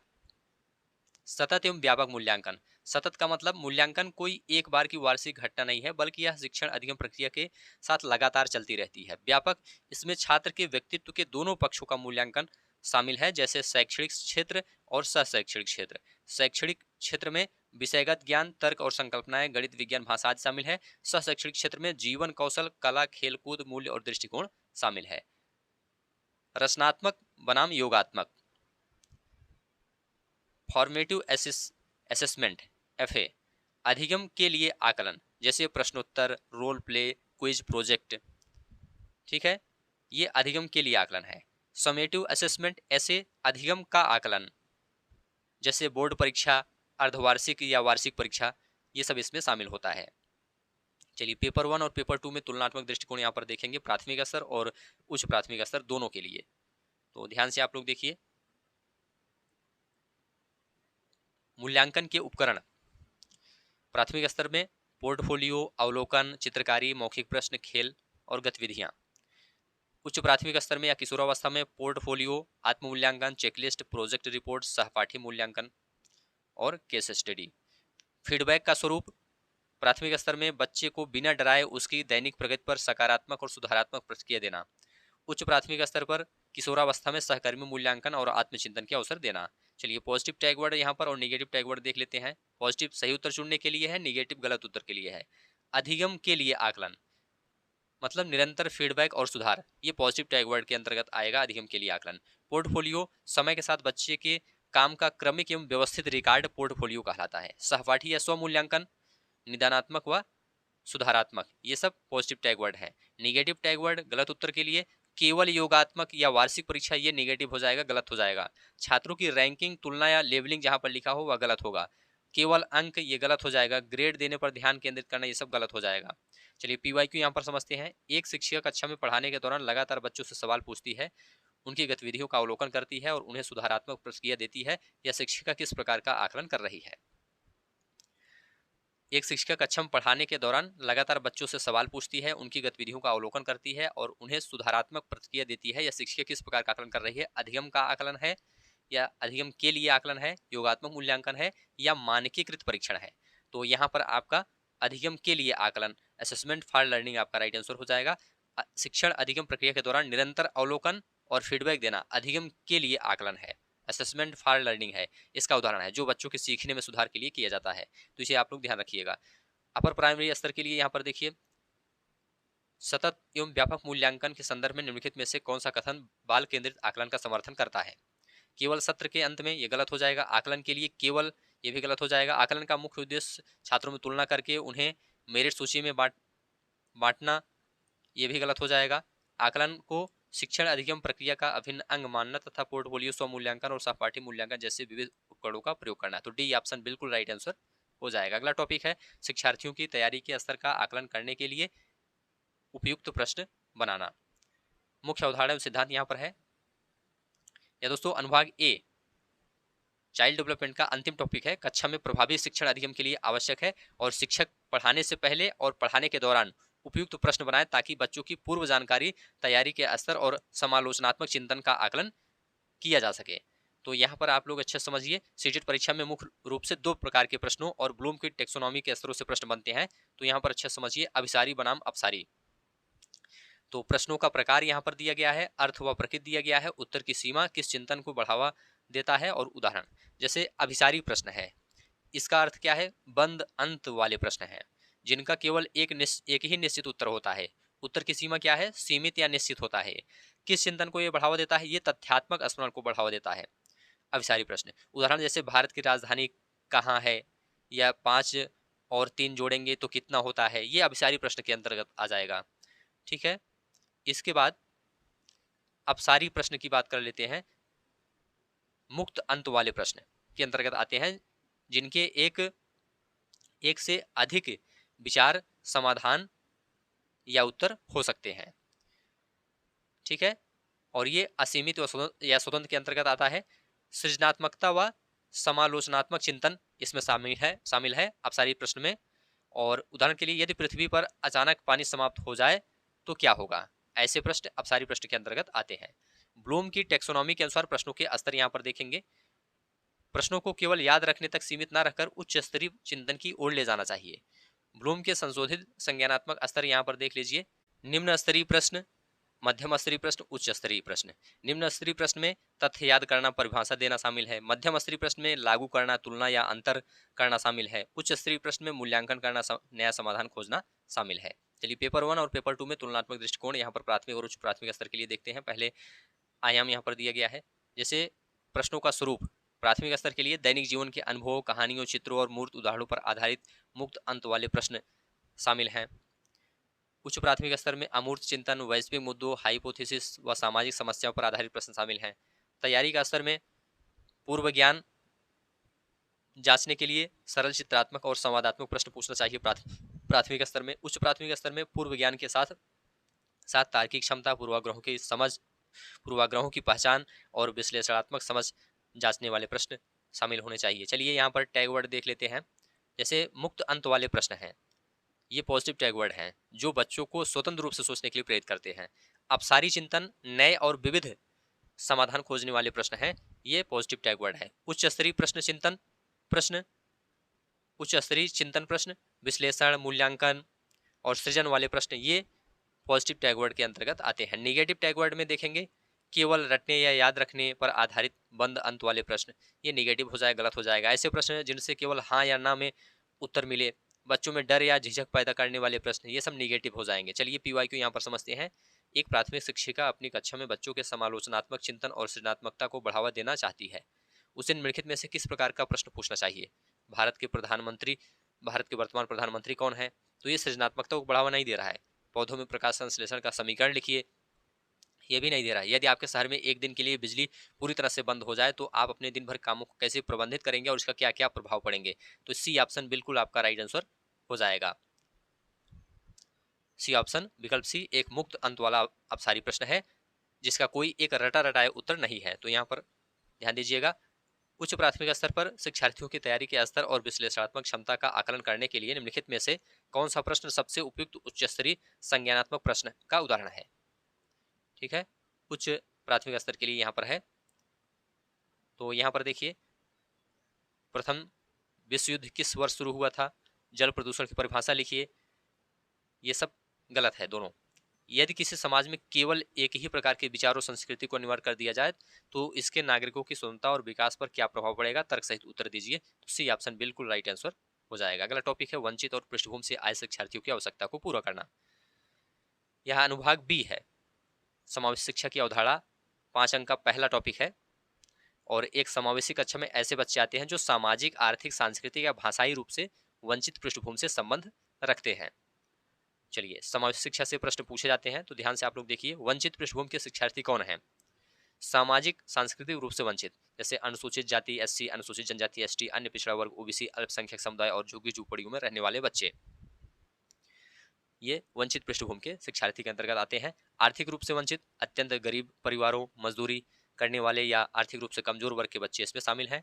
भाषाई रूप से विविध, ऐसे बच्चे जिनकी मातृभाषा स्कूल की माध्यम भाषा से अलग है।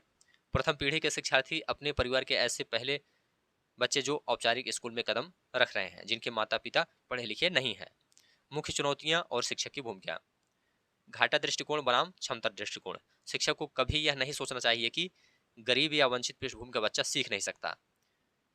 ठीक है, ये गलत धारणा है। इसके विपरीत उनकी सांस्कृतिक और व्यवहारिक ज्ञान की पृष्ठभूमि को एक संसाधन के रूप में देखना चाहिए। सांस्कृतिक रूप से सुग्राही शिक्षा शास्त्र, शिक्षण को बच्चों के वास्तविक जीवन के अनुभव, लोक कहानियों और क्षेत्रीय उदाहरणों से जोड़ना चाहिए। मातृभाषा का स्थान, कक्षा में बच्चे की मातृभाषा को स्वीकार करना चाहिए और प्रोत्साहन देना चाहिए, मतलब बहुभाषिकता को बढ़ावा देना चाहिए। चलिए, पेपर 1 और पेपर 2 में तुलनात्मक दृष्टिकोण देखेंगे, मतलब प्राथमिक स्तर और उच्च प्राथमिक स्तर दोनों यहाँ पर देखते हुए चलेंगे, ताकि दोनों पेपर आपका अच्छे से क्लियर होता चले। पहलू या आयाम और प्राथमिक स्तर, उच्च प्राथमिक स्तर या किशोरावस्था यहाँ पर दिया गया है। वंचित बच्चों की समस्याएं, प्राथमिक स्तर पे भाषा समझने में झिझक, स्कूल में अलगाव महसूस करना, पढ़ाई में रुचि कम होना। उच्च प्राथमिक स्तर पर किशोरावस्था में पहचान का द्वंद्व, बाल श्रम या घर की जिम्मेदारियों के कारण पढ़ाई छूटने का खतरा। इसी तरह से शिक्षा का समावेशी प्रयास क्या होना चाहिए? चित्रों या कहानियों और खेल कूद के जरिए अपनी मातृभाषा व संस्कृति को व्यक्त करने का सहयोगात्मक माहौल देना चाहिए प्राथमिक स्तर पर। उच्च प्राथमिक स्तर पर सामाजिक मुद्दों जैसे पूर्वाग्रह, आर्थिक समानता पर खुली चर्चा कराना, सहकर्मी सहभागिता और करियर या शैक्षणिक प्रोत्साहन देना इसमें शामिल है। चलिए, पॉजिटिव टैग वर्ड इस टॉपिक से देखते हैं। सांस्कृतिक रूप से सुग्राही शिक्षा शास्त्र, ये क्या है? पॉजिटिव टैग वर्ड है, सही उत्तर होता है। समृद्ध संसाधन में शिक्षार्थी की पृष्ठभूमि और भाषा को एक अवसर या संसाधन मानना चाहिए। समानता और न्याय, हर बच्चे की आवश्यकता के अनुसार अवसर और सहायता देनी चाहिए। प्रथम पीढ़ी के शिक्षार्थियों को अतिरिक्त संबलवा पानी देना चाहिए, मतलब इसके फोल्डिंग देना चाहिए। निगेटिव में आप लोग देखेंगे, अलग बैठाना या पृथकीकरण इसमें शामिल है। वंचित बच्चों की को कक्षा के पीछे या अलग सेक्शन में बैठाना, ये गलत तरीका है। समानता का कठोर लागूकरण, सबकी समस्याओं को समझे बिना एक जैसा कठोर नियम थोपना, ये भी गलत हो जाएगा। कम अपेक्षाएं रखना, यह मान लेना कि यह बच्चा गरीब या वंचित इसलिए नहीं सीख सकता, ये गलत धारणा है, नेगेटिव टैग वर्ड है। मानकीकृत या कठोर पाठचर्या, यह नेगेटिव में आ जाएगा। चलिए, पीवाईक्यू देखते हैं। एक समावेशी प्राथमिक कक्षा में सामाजिक और आर्थिक रूप से वंचित पृष्ठभूमि से आने वाले बच्चों को पढ़ाने के लिए शिक्षक को निम्नलिखित में से क्या करना चाहिए? उन्हें कक्षा में अलग सेक्शन में बैठाना, ये पहले ही गलत हो जाएगा। उनके घर के वातावरण को ही उनकी असफलता कारण, ये भी गलत हो जाएगा। उनकी सांस्कृतिक और भाषाई पृष्ठभूमि को एक समृद्ध संसाधन मानकर कक्षा में स्वीकार करना चाहिए और उनके अनुभवों को शिक्षण से जोड़ना चाहिए, तो बिल्कुल राइट आंसर हो जाएगा। उच्च प्राथमिक स्तर पर प्रथम पीढ़ी के शिक्षार्थियों के समावेशन को बढ़ावा देने के लिए एक शिक्षक को कौन सी रणनीति अपनानी चाहिए? उन्हें ट्यूशन लेने और केवल याद करने के लिए, ये गलत तरीका है। यह मान लेना कि उनमें सीखने की क्षमता का अभाव है, ये भी गलत हो जाएगा। सहयोगात्मक अधिगम का माहौल बनाना और आवश्यकता अनुसार पाठ या इसके फोल्डिंग प्रदान करते हुए उनके स्वनियमन का समर्थन करना, तो सी ऑप्शन बिल्कुल राइट आंसर हो जाएगा। अगला टॉपिक है अधिगम संबंधी कठिनाइयों या अक्षमताओं वाले बच्चों की आवश्यकताओं को पूरा करना। मुख्य अवधारणा यहाँ पर देखेंगे, देखिए दोस्तों, अधिगम अशक्तता का अर्थ किसी छात्र में बुद्धिमत्ता की कमी होना नहीं है, बल्कि यह न्यूरोलॉजिकल अंतर के कारण होता है। इससे मस्तिष्क द्वारा दी गई जानकारी को संसाधित करने में कठिनाई आती है। तो यहाँ से प्रश्न पूछे जाते हैं। प्रमुख अधिगम अक्षमताएं यहाँ पर हैं। जैसे विकार का नाम है, क्षेत्र या लक्षण है, पहचान और व्यवहारिक उदाहरण है। जैसे डिसलेक्सिया, ये पठन विकार से संबंधित है। इसमें अक्षरों या शब्दों को पढ़ने में कठिनाई, जैसे साकोवाज पढ़ना। बी और डी में भ्रमित होना, शब्दकोश और वर्तनिक समस्या आदि इसमें शामिल है। डिस्ग्राफिया लेखन विकार है, हाथ से लिखने में अत्यधिक कठिनाई, गंदी या अस्पष्ट लिखावट, पेंसिल सही से न पकड़ पाना, अक्षरों के आकार का सही अनुपात न बना पाना आदि इसमें शामिल है। इसी तरह से डिस्कैलकुलिया, ये गणितीय विकार से संबंधित है। गणितीय अवधारणाओं, संख्याओं, चिन्हों, गणना करने, समय या दूरी का अनुमान लगाने और तालिकाओं को याद रखने में असमर्थता। डिस्प्रेक्सिया की बात करते हैं, गत्यात्मक समन्वय विकार से संबंधित है। सूक्ष्म स्थूल गत्यात्मक कौशलों में समस्या, जैसे जूते के फीते बांधना, बटन लगाना, संतुलन बनाना या गेंद पकड़ना आदि। अफेजिया डिस्फेजिया भाषा संप्रेषण विकार है, मौखिक रूप से अपने विचारों को व्यक्त करने या दूसरों की बात सुनकर समझने में असमर्थता इसमें शामिल है। ध्यान न्यूनता एवं अति सक्रियता विकार तथा autism, ADHD, attention deficit hyper activity disorder, ध्यान न्यूनता अति सक्रियता विकार। इसके मुख्य लक्षण क्या है? यह एक जगह पर लंबे समय तक ध्यान केंद्रित न कर पाना से संबंधित है। अत्यधिक आवेगशीलता, बिना सोचे समझे काम करना और बहुत ज्यादा बेचैनी या अतिसक्रियता इसमें शामिल है। शिक्षण समाधान क्या है? कार्य को छोटे छोटे समय अंतराल में बांटना और बार बार विश्राम देना चाहिए। ऑटिज्म या स्वलीनता, एएसडी, मुख्य लक्षण क्या है? सामाजिक संवाद और संप्रेषण में अत्यधिक कठिनाई, नजरें मिलाने से बचना तथा एक ही व्यवहार को बार बार दोहराना व दिनचर्या में बदलाव का विरोध करना इसमें शामिल है। शिक्षण समाधान क्या है इसका? स्थिर दिनचर्या, चित्रात्मक शेड्यूलिंग और शांत वातावरण होना चाहिए। चलिए पेपर 1 और पेपर 2 में तुलनात्मक दृष्टिकोण यहाँ पर समझते हैं, मतलब प्राथमिक स्तर और उच्च प्राथमिक स्तर दोनों के लिए। पहलू या आयाम यहाँ पर है, जैसे पहचान एवं लक्षण। तो प्राथमिक स्तर के लिए शुरुआती कक्षाओं में पढ़ने लिखने, जैसे पढ़ने लिखने और बुनियादी जोड़ने घटाने में दिखने वाले विकार इसमें संबंधित हैं। उच्च प्राथमिक स्तर में आप देखेंगे जटिल अध्यायों, गणितीय तर्कों, निबंध लेखन और सामाजिक परिस्थितियों या दोस्तों के साथ तालमेल आने में आने वाली समस्याएं इसमें शामिल हैं। इसी तरह से समावेशी रणनीतियां यहाँ पर देखिए, ऑडियो बुक्स, बड़े अक्षरों वाली किताबें, उभरे हुए अक्षर, गणित में मूर्त वस्तुओं का प्रयोग करना चाहिए प्राथमिक स्तर में। उच्च प्राथमिक स्तर में परीक्षा में अतिरिक्त समय देना चाहिए। लेखक या वॉइस टू टेक्स्ट सॉफ्टवेयर का उपयोग करना चाहिए। वैकल्पिक प्रोजेक्ट असाइनमेंट का उपयोग करना चाहिए उच्च प्राथमिक स्तर के लिए। तो दोनों यहाँ पर ध्यान से समझते हुए चलिए। पॉजिटिव टैगवर्ड यहाँ पर देखेंगे, अनुकूल या समायोजन, ये पॉजिटिव है। बच्चे की आवश्यकता अनुसार परीक्षा विधि, समय या शिक्षण सामग्री में बदलाव करना, ये अनुकूल या समायोजन के अंतर्गत आता है। बहुसंवेदी दृष्टिकोण, जैसे दृश्य, श्रव्य, स्पर्श माध्यमों का एक साथ उपयोग, बहुसंवेदी दृष्टिकोण के अंतर्गत आता है। ऑडियो बुक्स और voice to text software, ADHD के लिए कार्यों को छोटे छोटे टुकड़ों में विभाजित करना, ये सब पॉजिटिव में आ जाएगा। नेगेटिव टैग वर्ड, गलत उत्तर काटने के लिए यहाँ पर देखिए, विशेष आवश्यकताओं वाले बच्चों का पृथकीकरण, ये गलत हो जाएगा। बच्चों को उनके विकार के आधार पर लेबल लगाना, ये निगेटिव हो जाएगा। सभी बच्चों पर एक ही कठोर और मानकीकृत मूल्यांकन थोपना, ये भी आपका निगेटिव में हो जाएगा। चलिए पीवाईक्यू समझते हैं। एक प्राथमिक विद्यालय की कक्षा में एक बच्चा निरंतर बी को डी और वाज को स लिखता या पढ़ता है। उसे शब्दों को पहचानने और पढ़ने में अत्यधिक कठिनाई होती है। यह बच्चा निम्नलिखित में से किस विकार से ग्रसित है? तो यहाँ पर बी को डी, वाज को स पढ़ता है, तो यहाँ पर डिसलेक्सिया आपका हो जाएगा। क्या हो जाएगा? Dyslexia, B option. अक्षरों शब्दों क्रम को न पहचान पाना और पढ़ने वर्तनी में भ्रमित होना डिसलेक्सिया या पठन विकार की मुख्य पहचान है। एक उच्च प्राथमिक शिक्षक अपनी कक्षा में ध्यान न्यूनता अतिसक्रियता विकार से ग्रसित छात्र को प्रभावी ढंग से शामिल करने के लिए इनमें से कौन सा कदम उठा सकता है? छात्र को पूरे दिन एक ही स्थान पर चुपचाप बैठने के लिए मजबूर करना, यह गलत हो जाएगा। बड़े असाइनमेंट और कार्यों को छोटे प्रबंधनीय चरणों में विभाजित करना तथा छात्र को बीच बीच में गतिशीलता और विश्राम के अवसर देना, तो यहाँ पर बी ऑप्शन बिल्कुल राइट आंसर हो जाएगा।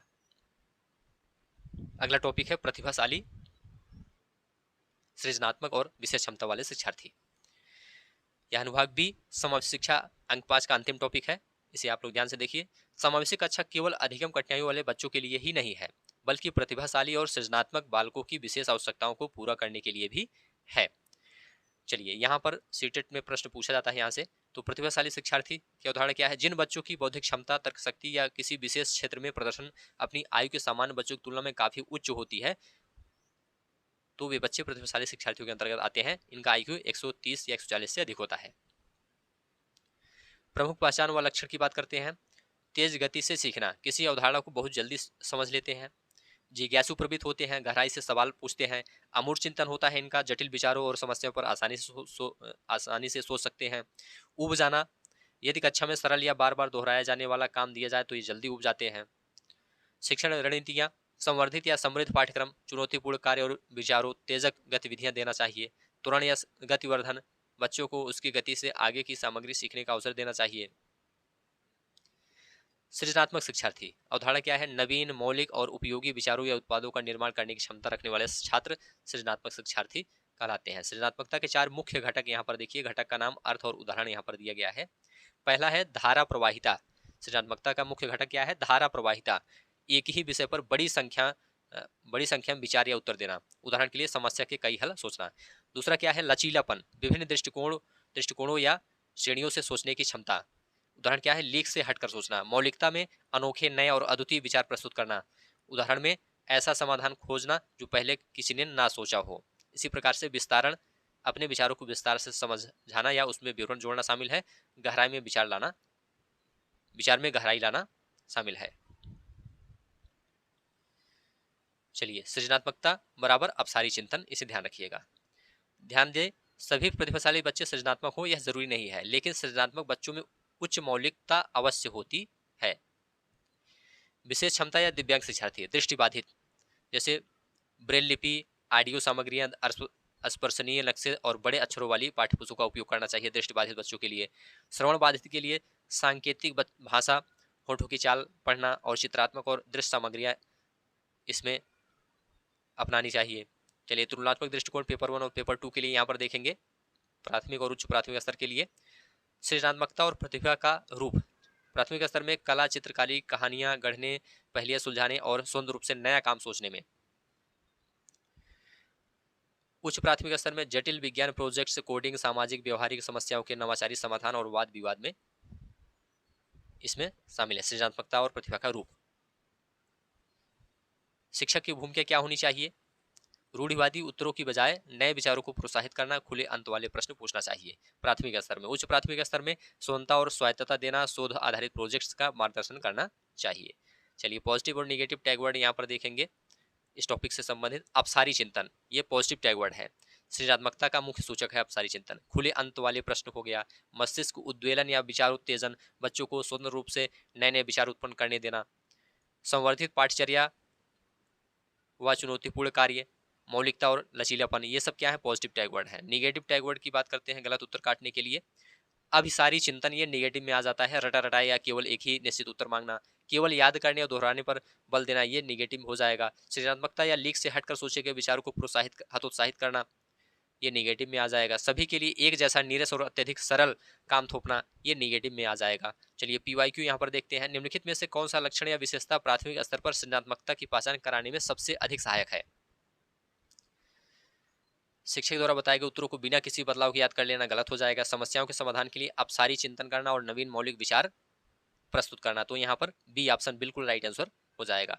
सृजनात्मकता का सीधा संबंध अपसारी चिंतन और मौलिकता से है, जहां बच्चा एक समस्या के कई अनोखे और नए समाधान खोजता है। एक उच्च प्राथमिक कक्षा में एक प्रतिभाशाली शिक्षार्थी बार बार कक्षा में दिए गए साधारण और दोहराव वाले कार्यों से ऊब जाता है। इस स्थिति में शिक्षक को क्या करना चाहिए? छात्र को कक्षा से बाहर निकाल देना चाहिए, गलत हो जाएगा।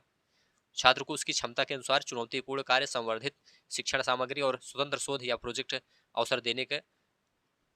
करने के अवसर देना चाहिए, तो बी ऑप्शन बिल्कुल राइट आंसर हो जाएगा। बच्चे कैसे सोचते हैं और सीखते हैं स्कूल में असफलता के कारण? अगला टॉपिक है, इसे अच्छे से आप लोग देखिए। यह अनुभाग सी है दोस्तों, सीखना और शिक्षण शास्त्र, 10 अंक का होता है और इसका पहला टॉपिक है। यह इस बात पर केंद्रित है कि बच्चे ज्ञान का निर्माण कैसे करते हैं और जब वे स्कूल में असफल होते हैं तो उसके पीछे की असली वजह क्या होती है। तो सीटेट में यहाँ से प्रश्न पूछा जाता है, तो ध्यान से देखिए। बच्चे कैसे सोचते हैं और सीखते हैं? ज्ञान के सक्रिय निर्माता, बच्चे केवल शिक्षक द्वारा दी गई जानकारी के निष्क्रिय प्राप्तकर्ता नहीं है, वे पर्यावरण के साथ अंतःक्रिया करके, अन्वेषण करके और प्रयोग करके सीखते हैं। मूर्त से अमूर्त की ओर, बच्चे सबसे पहले ठोस या मूर्त वस्तु के साथ प्रत्यक्ष अनुभव से सीखते हैं, उसके बाद ही अमूर्त विचारों और संकेतों को समझ पाते हैं। अनुभव और गलतियों से सीखना, त्रुटियां और भ्रांतियां अधिगम प्रक्रिया का एक स्वाभाविक और अनिवार्य हिस्सा होती है। बच्चे स्कूल में क्यों असफल होते हैं? जब कोई बच्चा परीक्षा या स्कूल में असफल होता है तो सीटेट की पेडागोजी के अनुसार बच्चा व्यक्तिगत रूप से असफल नहीं होता, बल्कि पूरी स्कूल व्यवस्था और शिक्षण विधि असफल होती है। इसे आप लोग ध्यान रखिएगा। असफलता के मुख्य कारण क्या है? रटंत प्रणाली पर बल, अर्थपूर्ण समझ के बजाय केवल याद करने पर जोर देना, ये इसका कारण है असफलता का। बाल केंद्रित शिक्षा का अभाव, बच्चे की रुचियों, आवश्यकताओं और व्यक्तिगत भिन्नताओं को अनदेखा करना, ये भी एक कारण है। असंबद्ध अलगावपूर्ण शिक्षण, पढ़ाई जाने वाली सामग्री का बच्चे के व्यवहार और वास्तविक जीवन से संबंध ना होना, ये भी इसका कारण है। डर और तनाव का माहौल होना, दंड, असफलता का डर और अंकों या रैंक का अत्यधिक दबाव, ये इसका कारण है। चलिए पेपर 1 और पेपर 2 में तुलनात्मक दृष्टिकोण यहाँ पर देखेंगे प्राथमिक और उच्च प्राथमिक स्तर के लिए। सीखने का माध्यम, प्राथमिक स्तर के लिए खेल खेल में गतिविधियों, कहानियों और मूर्त वस्तुओं के माध्यम से सोचना और सीखना शामिल है। उच्च प्राथमिक स्तर में तर्क वितर्क, परिकल्पना बनाने, समालोचनात्मक चिंतन और सामाजिक सांस्कृतिक मुद्दों पर विचार करके सीखना शामिल है। असफलता का मुख्य कारण यहाँ पर देखिए प्राथमिक स्तर में बच्चों की मातृभाषा की अनदेखी करना, खेल या गतिविधियों का अभाव, कठोर अनुशासन का डर, ये असफलता का मुख्य कारण है प्राथमिक स्तर पर। उच्च प्राथमिक स्तर पर नीरस पाठचर्या, रटने का दबाव, वास्तविक दुनिया से कटे हुए अध्याय और स्वायत्तता न मिलना, ये उच्च प्राथमिक स्तर पर असफलता का मुख्य कारण है। चलिए पॉजिटिव टैग वर्ड देखते हैं इस टॉपिक से संबंधित। त्रुटियां, गलतियां अधिगम का खिड़की या हिस्सा हैं, बिल्कुल ये पॉजिटिव है। गलतियां बच्चे की सोच को समझने में मदद करती हैं। अर्थपूर्ण अधिगम, वास्तविक जीवन से जोड़कर सिखाना, ये भी पॉजिटिव है। सक्रिय शिक्षार्थी, बच्चे की असफलता बराबर व्यवस्था की असफलता, ये सब पॉजिटिव टैग वर्ड के अंतर्गत आते हैं। नेगेटिव टैग वर्ड में आप लोग देखेंगे असफलता के लिए केवल बच्चे या उसके माता पिता को दोषी ठहराना, उदाहरण के लिए बच्चा मंदबुद्धि है या पढ़ता नहीं है। रट कर याद करना, बच्चों में डर, प्रतिस्पर्धा, अंकों का तनाव पैदा करना, पढ़ाई को बच्चे के जीवन से अलग करके पढ़ाना, ये सब नेगेटिव में आ जाएगा। चलिए पीवाईक्यू देखते हैं। जब एक छात्र प्राथमिक विद्यालय की कक्षा में या परीक्षा में बार बार असफल होता है तो इसका क्या अर्थ है? बच्चे में सीखने की क्षमता की पूरी तरह से कमी है, ये गलत हो जाएगा। बच्चे के माता पिता ने उसकी पढ़ाई पर ध्यान नहीं दिया, ये भी गलत हो जाएगा। व्यवस्था बच्चे की आवश्यकताओं और क्षमताओं के अनुसार ढलने में असफल रही, बिल्कुल राइट आंसर हो जाएगा सी ऑप्शन। ठीक है, चलिए अगला प्रश्न है। अधिगम प्रक्रिया में छात्रों द्वारा की जाने वाली गलतियों या त्रुटियों के संदर्भ में एक उच्च प्राथमिक शिक्षक को कौन सा दृष्टिकोण अपनाना चाहिए? त्रुटियों को तुरंत कड़ी डांट और दंड के साथ समाप्त कर देना चाहिए, गलत हो जाएगा। त्रुटियों को अधिगम की प्रक्रिया के एक स्वाभाविक और समृद्ध हिस्सा मानना चाहिए जो छात्रों की सोच को समझने में मदद करती है, तो यहाँ पर बी ऑप्शन बिल्कुल राइट आंसर हो जाएगा। अगला टॉपिक है दोस्तों शिक्षण और अधिगम की बुनियादी प्रक्रियाएं। मुख्य अवधारणा क्या है? शिक्षण और अधिगम केवल जानकारी का लेन देन नहीं है, बल्कि यह ज्ञान के निर्माण की एक सक्रिय और सामाजिक प्रक्रिया है। और यहाँ से सीटेट एग्जाम में प्रश्न पूछा जाता है, तो ध्यान से देखिए। शिक्षण और अधिगम की बुनियादी प्रक्रियाएं। पहला है संरचनावादी दृष्टिकोण। सीखना कोई निष्क्रिय ग्रहण प्रक्रिया नहीं है, बच्चा अपने पूर्व ज्ञान और अनुभव के आधार पर सक्रिय रूप से अर्थ का निर्माण करता है। अर्थपूर्ण अधिगम, जब नई जानकारी को बालक के दैनिक जीवन के अनुभव और पूर्व ज्ञान से जोड़ा जाता है तो रटने के बजाय अर्थपूर्ण समझ विकसित होती है। बच्चों की अधिगम रणनीतियां, बच्चे स्वतः कई रणनीतियों का उपयोग करके दुनिया को समझते हैं, जैसे अन्वेषण और खोज, वस्तुओं को छूकर जोड़ तोड़ करके देखना, ये अन्वेषण और खोज में शामिल है। निरीक्षण व अवलोकन, दूसरों को देखकर या अनुकरण करके सीखना। प्रयोग और त्रुटि, खुद प्रयास करना, गलती होना और फिर सुधारना। सवाल पूछना, अपनी जिज्ञासा शांत करने के लिए प्रश्न पूछना। एक सामाजिक गतिविधि के रूप में अधिगम, सामाजिक गतिविधि के रूप में अधिगम, जैसे सामाजिक संदर्भ में सीखना कभी भी अलगाव में नहीं होता, यह हमेशा एक सामाजिक और सांस्कृतिक माहौल के भीतर होता है। सहयोगात्मक अधिगम में जब बच्चे समूह में एक दूसरे के साथ चर्चा करके अपने विचार साझा करके और मिलकर काम करते हैं तो उनकी समझ गहरी होती है। सहकर्मी या ट्यूटरिंग, एक छात्र द्वारा अपने सहपाठी या साथी को सिखाना या मार्गदर्शन देना। तो पेपर 1 और पेपर 2 में तुलनात्मक दृष्टिकोण यहाँ पर देख लेते हैं प्राथमिक स्तर और उच्च प्राथमिक स्तर के लिए। जैसे सामाजिक अधिगम का स्वरूप प्राथमिक स्तर पर क्या होता है? छोटे समूहों में खेल गतिविधियों, खिलौनों व चित्रों के माध्यम से सहपाठियों के साथ मिलकर काम करना। उच्च प्राथमिक स्तर में वाद विवाद, सामूहिक प्रोजेक्ट वर्क, केस स्टडी और जटिल सामाजिक मुद्दों पर ग्रुप डिस्कशन करना। अधिगम की रणनीति प्राथमिक स्तर के लिए मूर्त वस्तुओं के साथ जोड़ तोड़, अवलोकन और प्रत्यक्ष व्यवहारिक अनुभव इसमें शामिल है प्राथमिक स्तर में। उच्च प्राथमिक स्तर में अमूर्त समस्याओं का विश्लेषण, समाधान, सहकर्मी समीक्षा और शोध अन्वेषण शामिल है। पॉजिटिव टैग वर्ड यहाँ पर देखते हैं सक्रिय सामाजिक भागीदारी, सहयोगात्मक या सहकर्मी अधिगम, ये पॉजिटिव टैग वर्ड है। अर्थपूर्ण अधिगम, संदर्भित शिक्षण, मतलब वास्तविक जीवन के अनुभव से जोड़ना, जिज्ञासा और अन्वेषण, ये सब पॉजिटिव टैग वर्ड है। निगेटिव टैग वर्ड में आप लोग देखेंगे निष्क्रिय, सुनना या नकल उतारना, अलगाव में सीखना, बच्चों को अकेले बिना बातचीत के बैठाना, गैर संदर्भित सामग्री, बच्चे के जीवन से कटी हुई जानकारी, केवल व्याख्यान विधि इसमें शामिल है। चलिए पीवाईक्यू यहाँ पर समझते हैं। अधिगम के सामाजिक संरचनावादी दृष्टिकोण के अनुसार कक्षा में अधिगम की प्रक्रिया कैसी होनी चाहिए? शिक्षक द्वारा केवल व्याख्यान देना गलत हो जाएगा, बच्चों को केवल अकेले बैठाकर गलत हो जाएगा। एक सामाजिक और सहयोगात्मक गतिविधि जहां बच्चे अपने साथियों और शिक्षक के साथ संवाद करके निर्माण करते हैं, तो सी ऑप्शन बिल्कुल राइट आंसर हो जाएगा। चलिए, एक उच्च प्राथमिक कक्षा में एक सामाजिक गतिविधि के रूप में अधिगम को बढ़ावा देने के लिए शिक्षक को निम्नलिखित में से कौन सी रणनीति अपनानी चाहिए? छात्रों के बीच किसी भी प्रकार की बातचीत पर पूरी तरह से प्रतिबंध गलत हो जाएगा। छोटे समूहों में चर्चा, सामूहिक प्रोजेक्ट कार्य और सहकर्मी ट्यूटरिंग को प्रोत्साहित करना, तो बी ऑप्शन बिल्कुल राइट आंसर हो जाएगा। अगला टॉपिक है एक समस्या समाधानकर्ता और वैज्ञानिक अन्वेषक के रूप में बच्चा। देखिए दोस्तों, प्रगतिशील शिक्षा और संरचनावाद के अनुसार बच्चा केवल ज्ञान को जमा करने वाला पात्र नहीं है, बालक स्वभाव से ही नन्हा वैज्ञानिक और एक सक्रिय समस्या समाधान करता होता है। तो सीटेट परीक्षा में बच्चे की वैज्ञानिक सोच के चरणों और समस्या समाधान की प्रक्रिया पर आधारित प्रश्न पूछे जाते हैं, तो इसे आप लोग अच्छे से समझिए। समस्या समाधानकर्ता के रूप में बच्चा, समस्या समाधान का अर्थ है किसी बाधा को पार करके अपने लक्ष्य तक पहुंचना। जब बच्चे के सामने कोई नई परिस्थिति आती है तो वह केवल रटे रटाए उत्तर नहीं देता, बल्कि तार्किक कदम उठाता है। समस्या समाधान के मुख्य वैज्ञानिक चरण क्या है? समस्या की पहचान या परिभाषा, यह समझना कि वास्तविक समस्या क्या है। सूचना एकत्र करना, समस्या से जुड़े तथ्यों को समझना, ये समस्या समाधान के मुख्य वैज्ञानिक चरण है। परिकल्पना या संभावनाओं का निर्माण, संभावित कारणों और समाधानों के बारे में अंदाजा लगाना। परीक्षण और विश्लेषण, अलग अलग तरीकों को लागू करके देखना। निष्कर्ष निकालना और मूल्यांकन, यह देखना कि कौन सा समाधान सही काम कर रहा है। वैज्ञानिक अन्वेषक के रूप में बच्चा, सहज विचार या अंतर्ज्ञान, बच्चे अपने आसपास की दुनिया जैसे धूप, हवा, पानी, बारिश, गति को देखकर अपने मन में कुछ सहज सिद्धांत बना लेते हैं। उदाहरण के लिए, जब मैं चलता हूं तो चंद्रमा भी मेरे साथ चलता है या पौधे भी सोते हैं। तो ये सहज विचार या अंतर्ज्ञान के अंतर्गत आता है। तो वैज्ञानिक अन्वेषण के रूप में बच्चा, इसके अंतर्गत वैज्ञानिक सोच का विकास। शिक्षक का काम इन सहज विचारों को गलत कहकर खारिज करना नहीं है, बल्कि तर्क, प्रयोग और प्रमाण देकर बच्चों को स्वयं सही वैज्ञानिक निष्कर्ष तक पहुंचने में मदद करना है।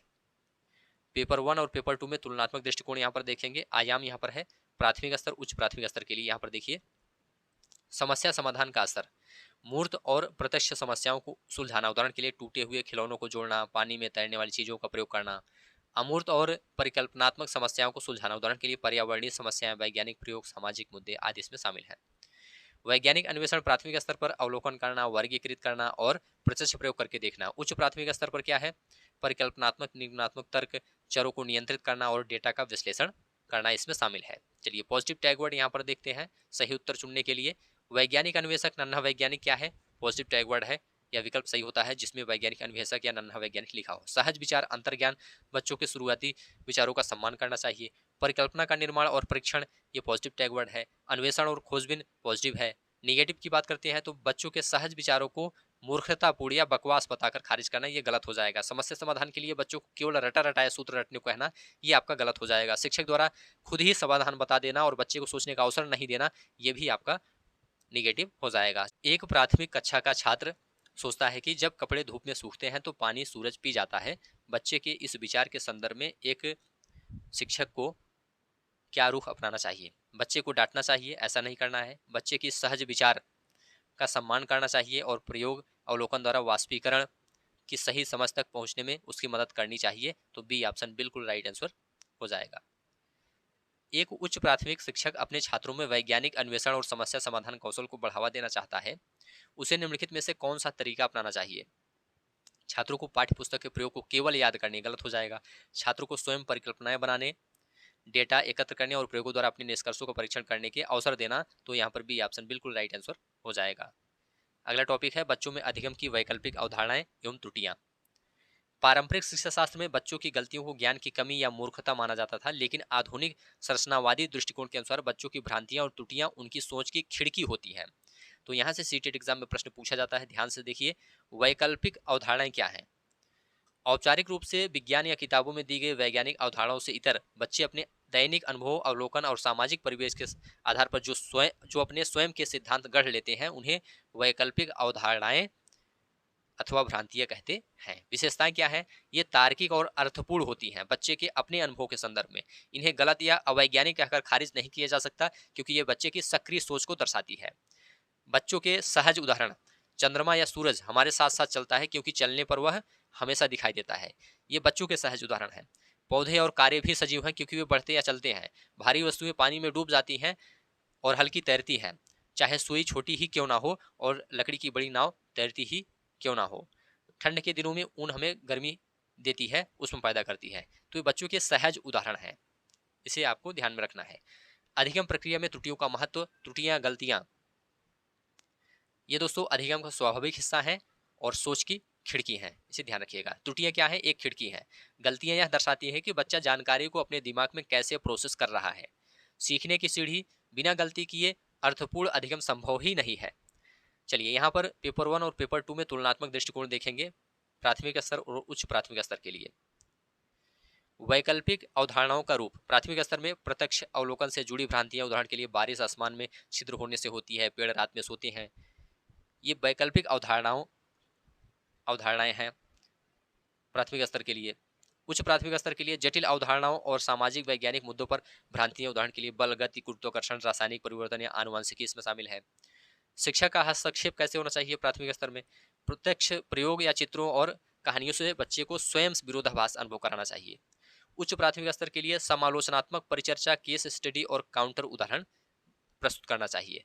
पॉजिटिव टैग वर्ड यहाँ पर देखेंगे, वैकल्पिक अवधारणाएं या सहज सिद्धांत पॉजिटिव टैग वर्ड है, बच्चे की विचार प्रक्रिया का हिस्सा। त्रुटियां अधिगम का खिड़की या हिस्सा है, पॉजिटिव टैग वर्ड है। विरोधाभासी उदाहरण प्रस्तुत करना, बच्चों को खुद सोचने पर मजबूर करना। अवधारणात्मक परिवर्तन, धीरे धीरे वैज्ञानिक सोच की ओर ले जाना। ये सब पॉजिटिव टैग वर्ड है। निगेटिव टैग वर्ड में आप लोग देखेंगे बच्चों के सहज विचारों को गलत, मूर्खतापूर्ण या त्रुटिपूर्ण कहकर डांटना या खारिज करना, ये निगेटिव हो जाएगा, गलत हो जाएगा। गलतियों के लिए बच्चों को दंडित करना या बोर्ड पर तुरंत सही उत्तर लिखकर रटने को कहना, ये गलत तरीका है। यह मान लेना कि बच्चों का दिमाग खाली स्लेट है, ये गलत तरीका है। बच्चों द्वारा गठित वैकल्पिक अवधारणाओं के संदर्भ में निम्नलिखित में से कौन सा कथन सही है? वैकल्पिक अवधारणाओं के संदर्भ में ये बच्चों की अज्ञानता और अधिगम में असमर्थता को दर्शाती है, बिल्कुल गलत है। ये अवधारणाएं बच्चों के अपने आसपास की दुनिया के साथ दैनिक अनुभवों के आधार पर बनाए गए तार्किक और अर्थपूर्ण विचार हैं, तो बिल्कुल अर्थपूर्ण विचार है, तार्किक है, बी ऑप्शन राइट आंसर हो जाएगा। अधिगम प्रक्रिया में छात्रों द्वारा दी जाने वाली त्रुटियों के संदर्भ में एक उच्च प्राथमिक शिक्षक की क्या भूमिका होनी चाहिए? छात्रों को उनकी गलतियों के लिए डांटना गलत है। त्रुटियों को अधिगम का एक स्वाभाविक हिस्सा मानना और ऐसे काउंटर उदाहरण देना जिससे छात्र अपनी अवधारणाओं पर पुनर्विचार कर सके। तो यहाँ पर बी ऑप्शन राइट आंसर हो जाएगा। अगला टॉपिक है अनुभूति और संवेग। संज्ञान या अनुभूति का तात्पर्य मानसिक प्रक्रियाओं से है, जैसे सोचना, तर्क करना, याद रखना, समस्या समाधान और निर्णय लेना। संवेग का तात्पर्य हमारी आंतरिक भावनाओं और शारीरिक उत्तेजना से है, जैसे डर, क्रोध, खुशी, चिंता और प्रेम।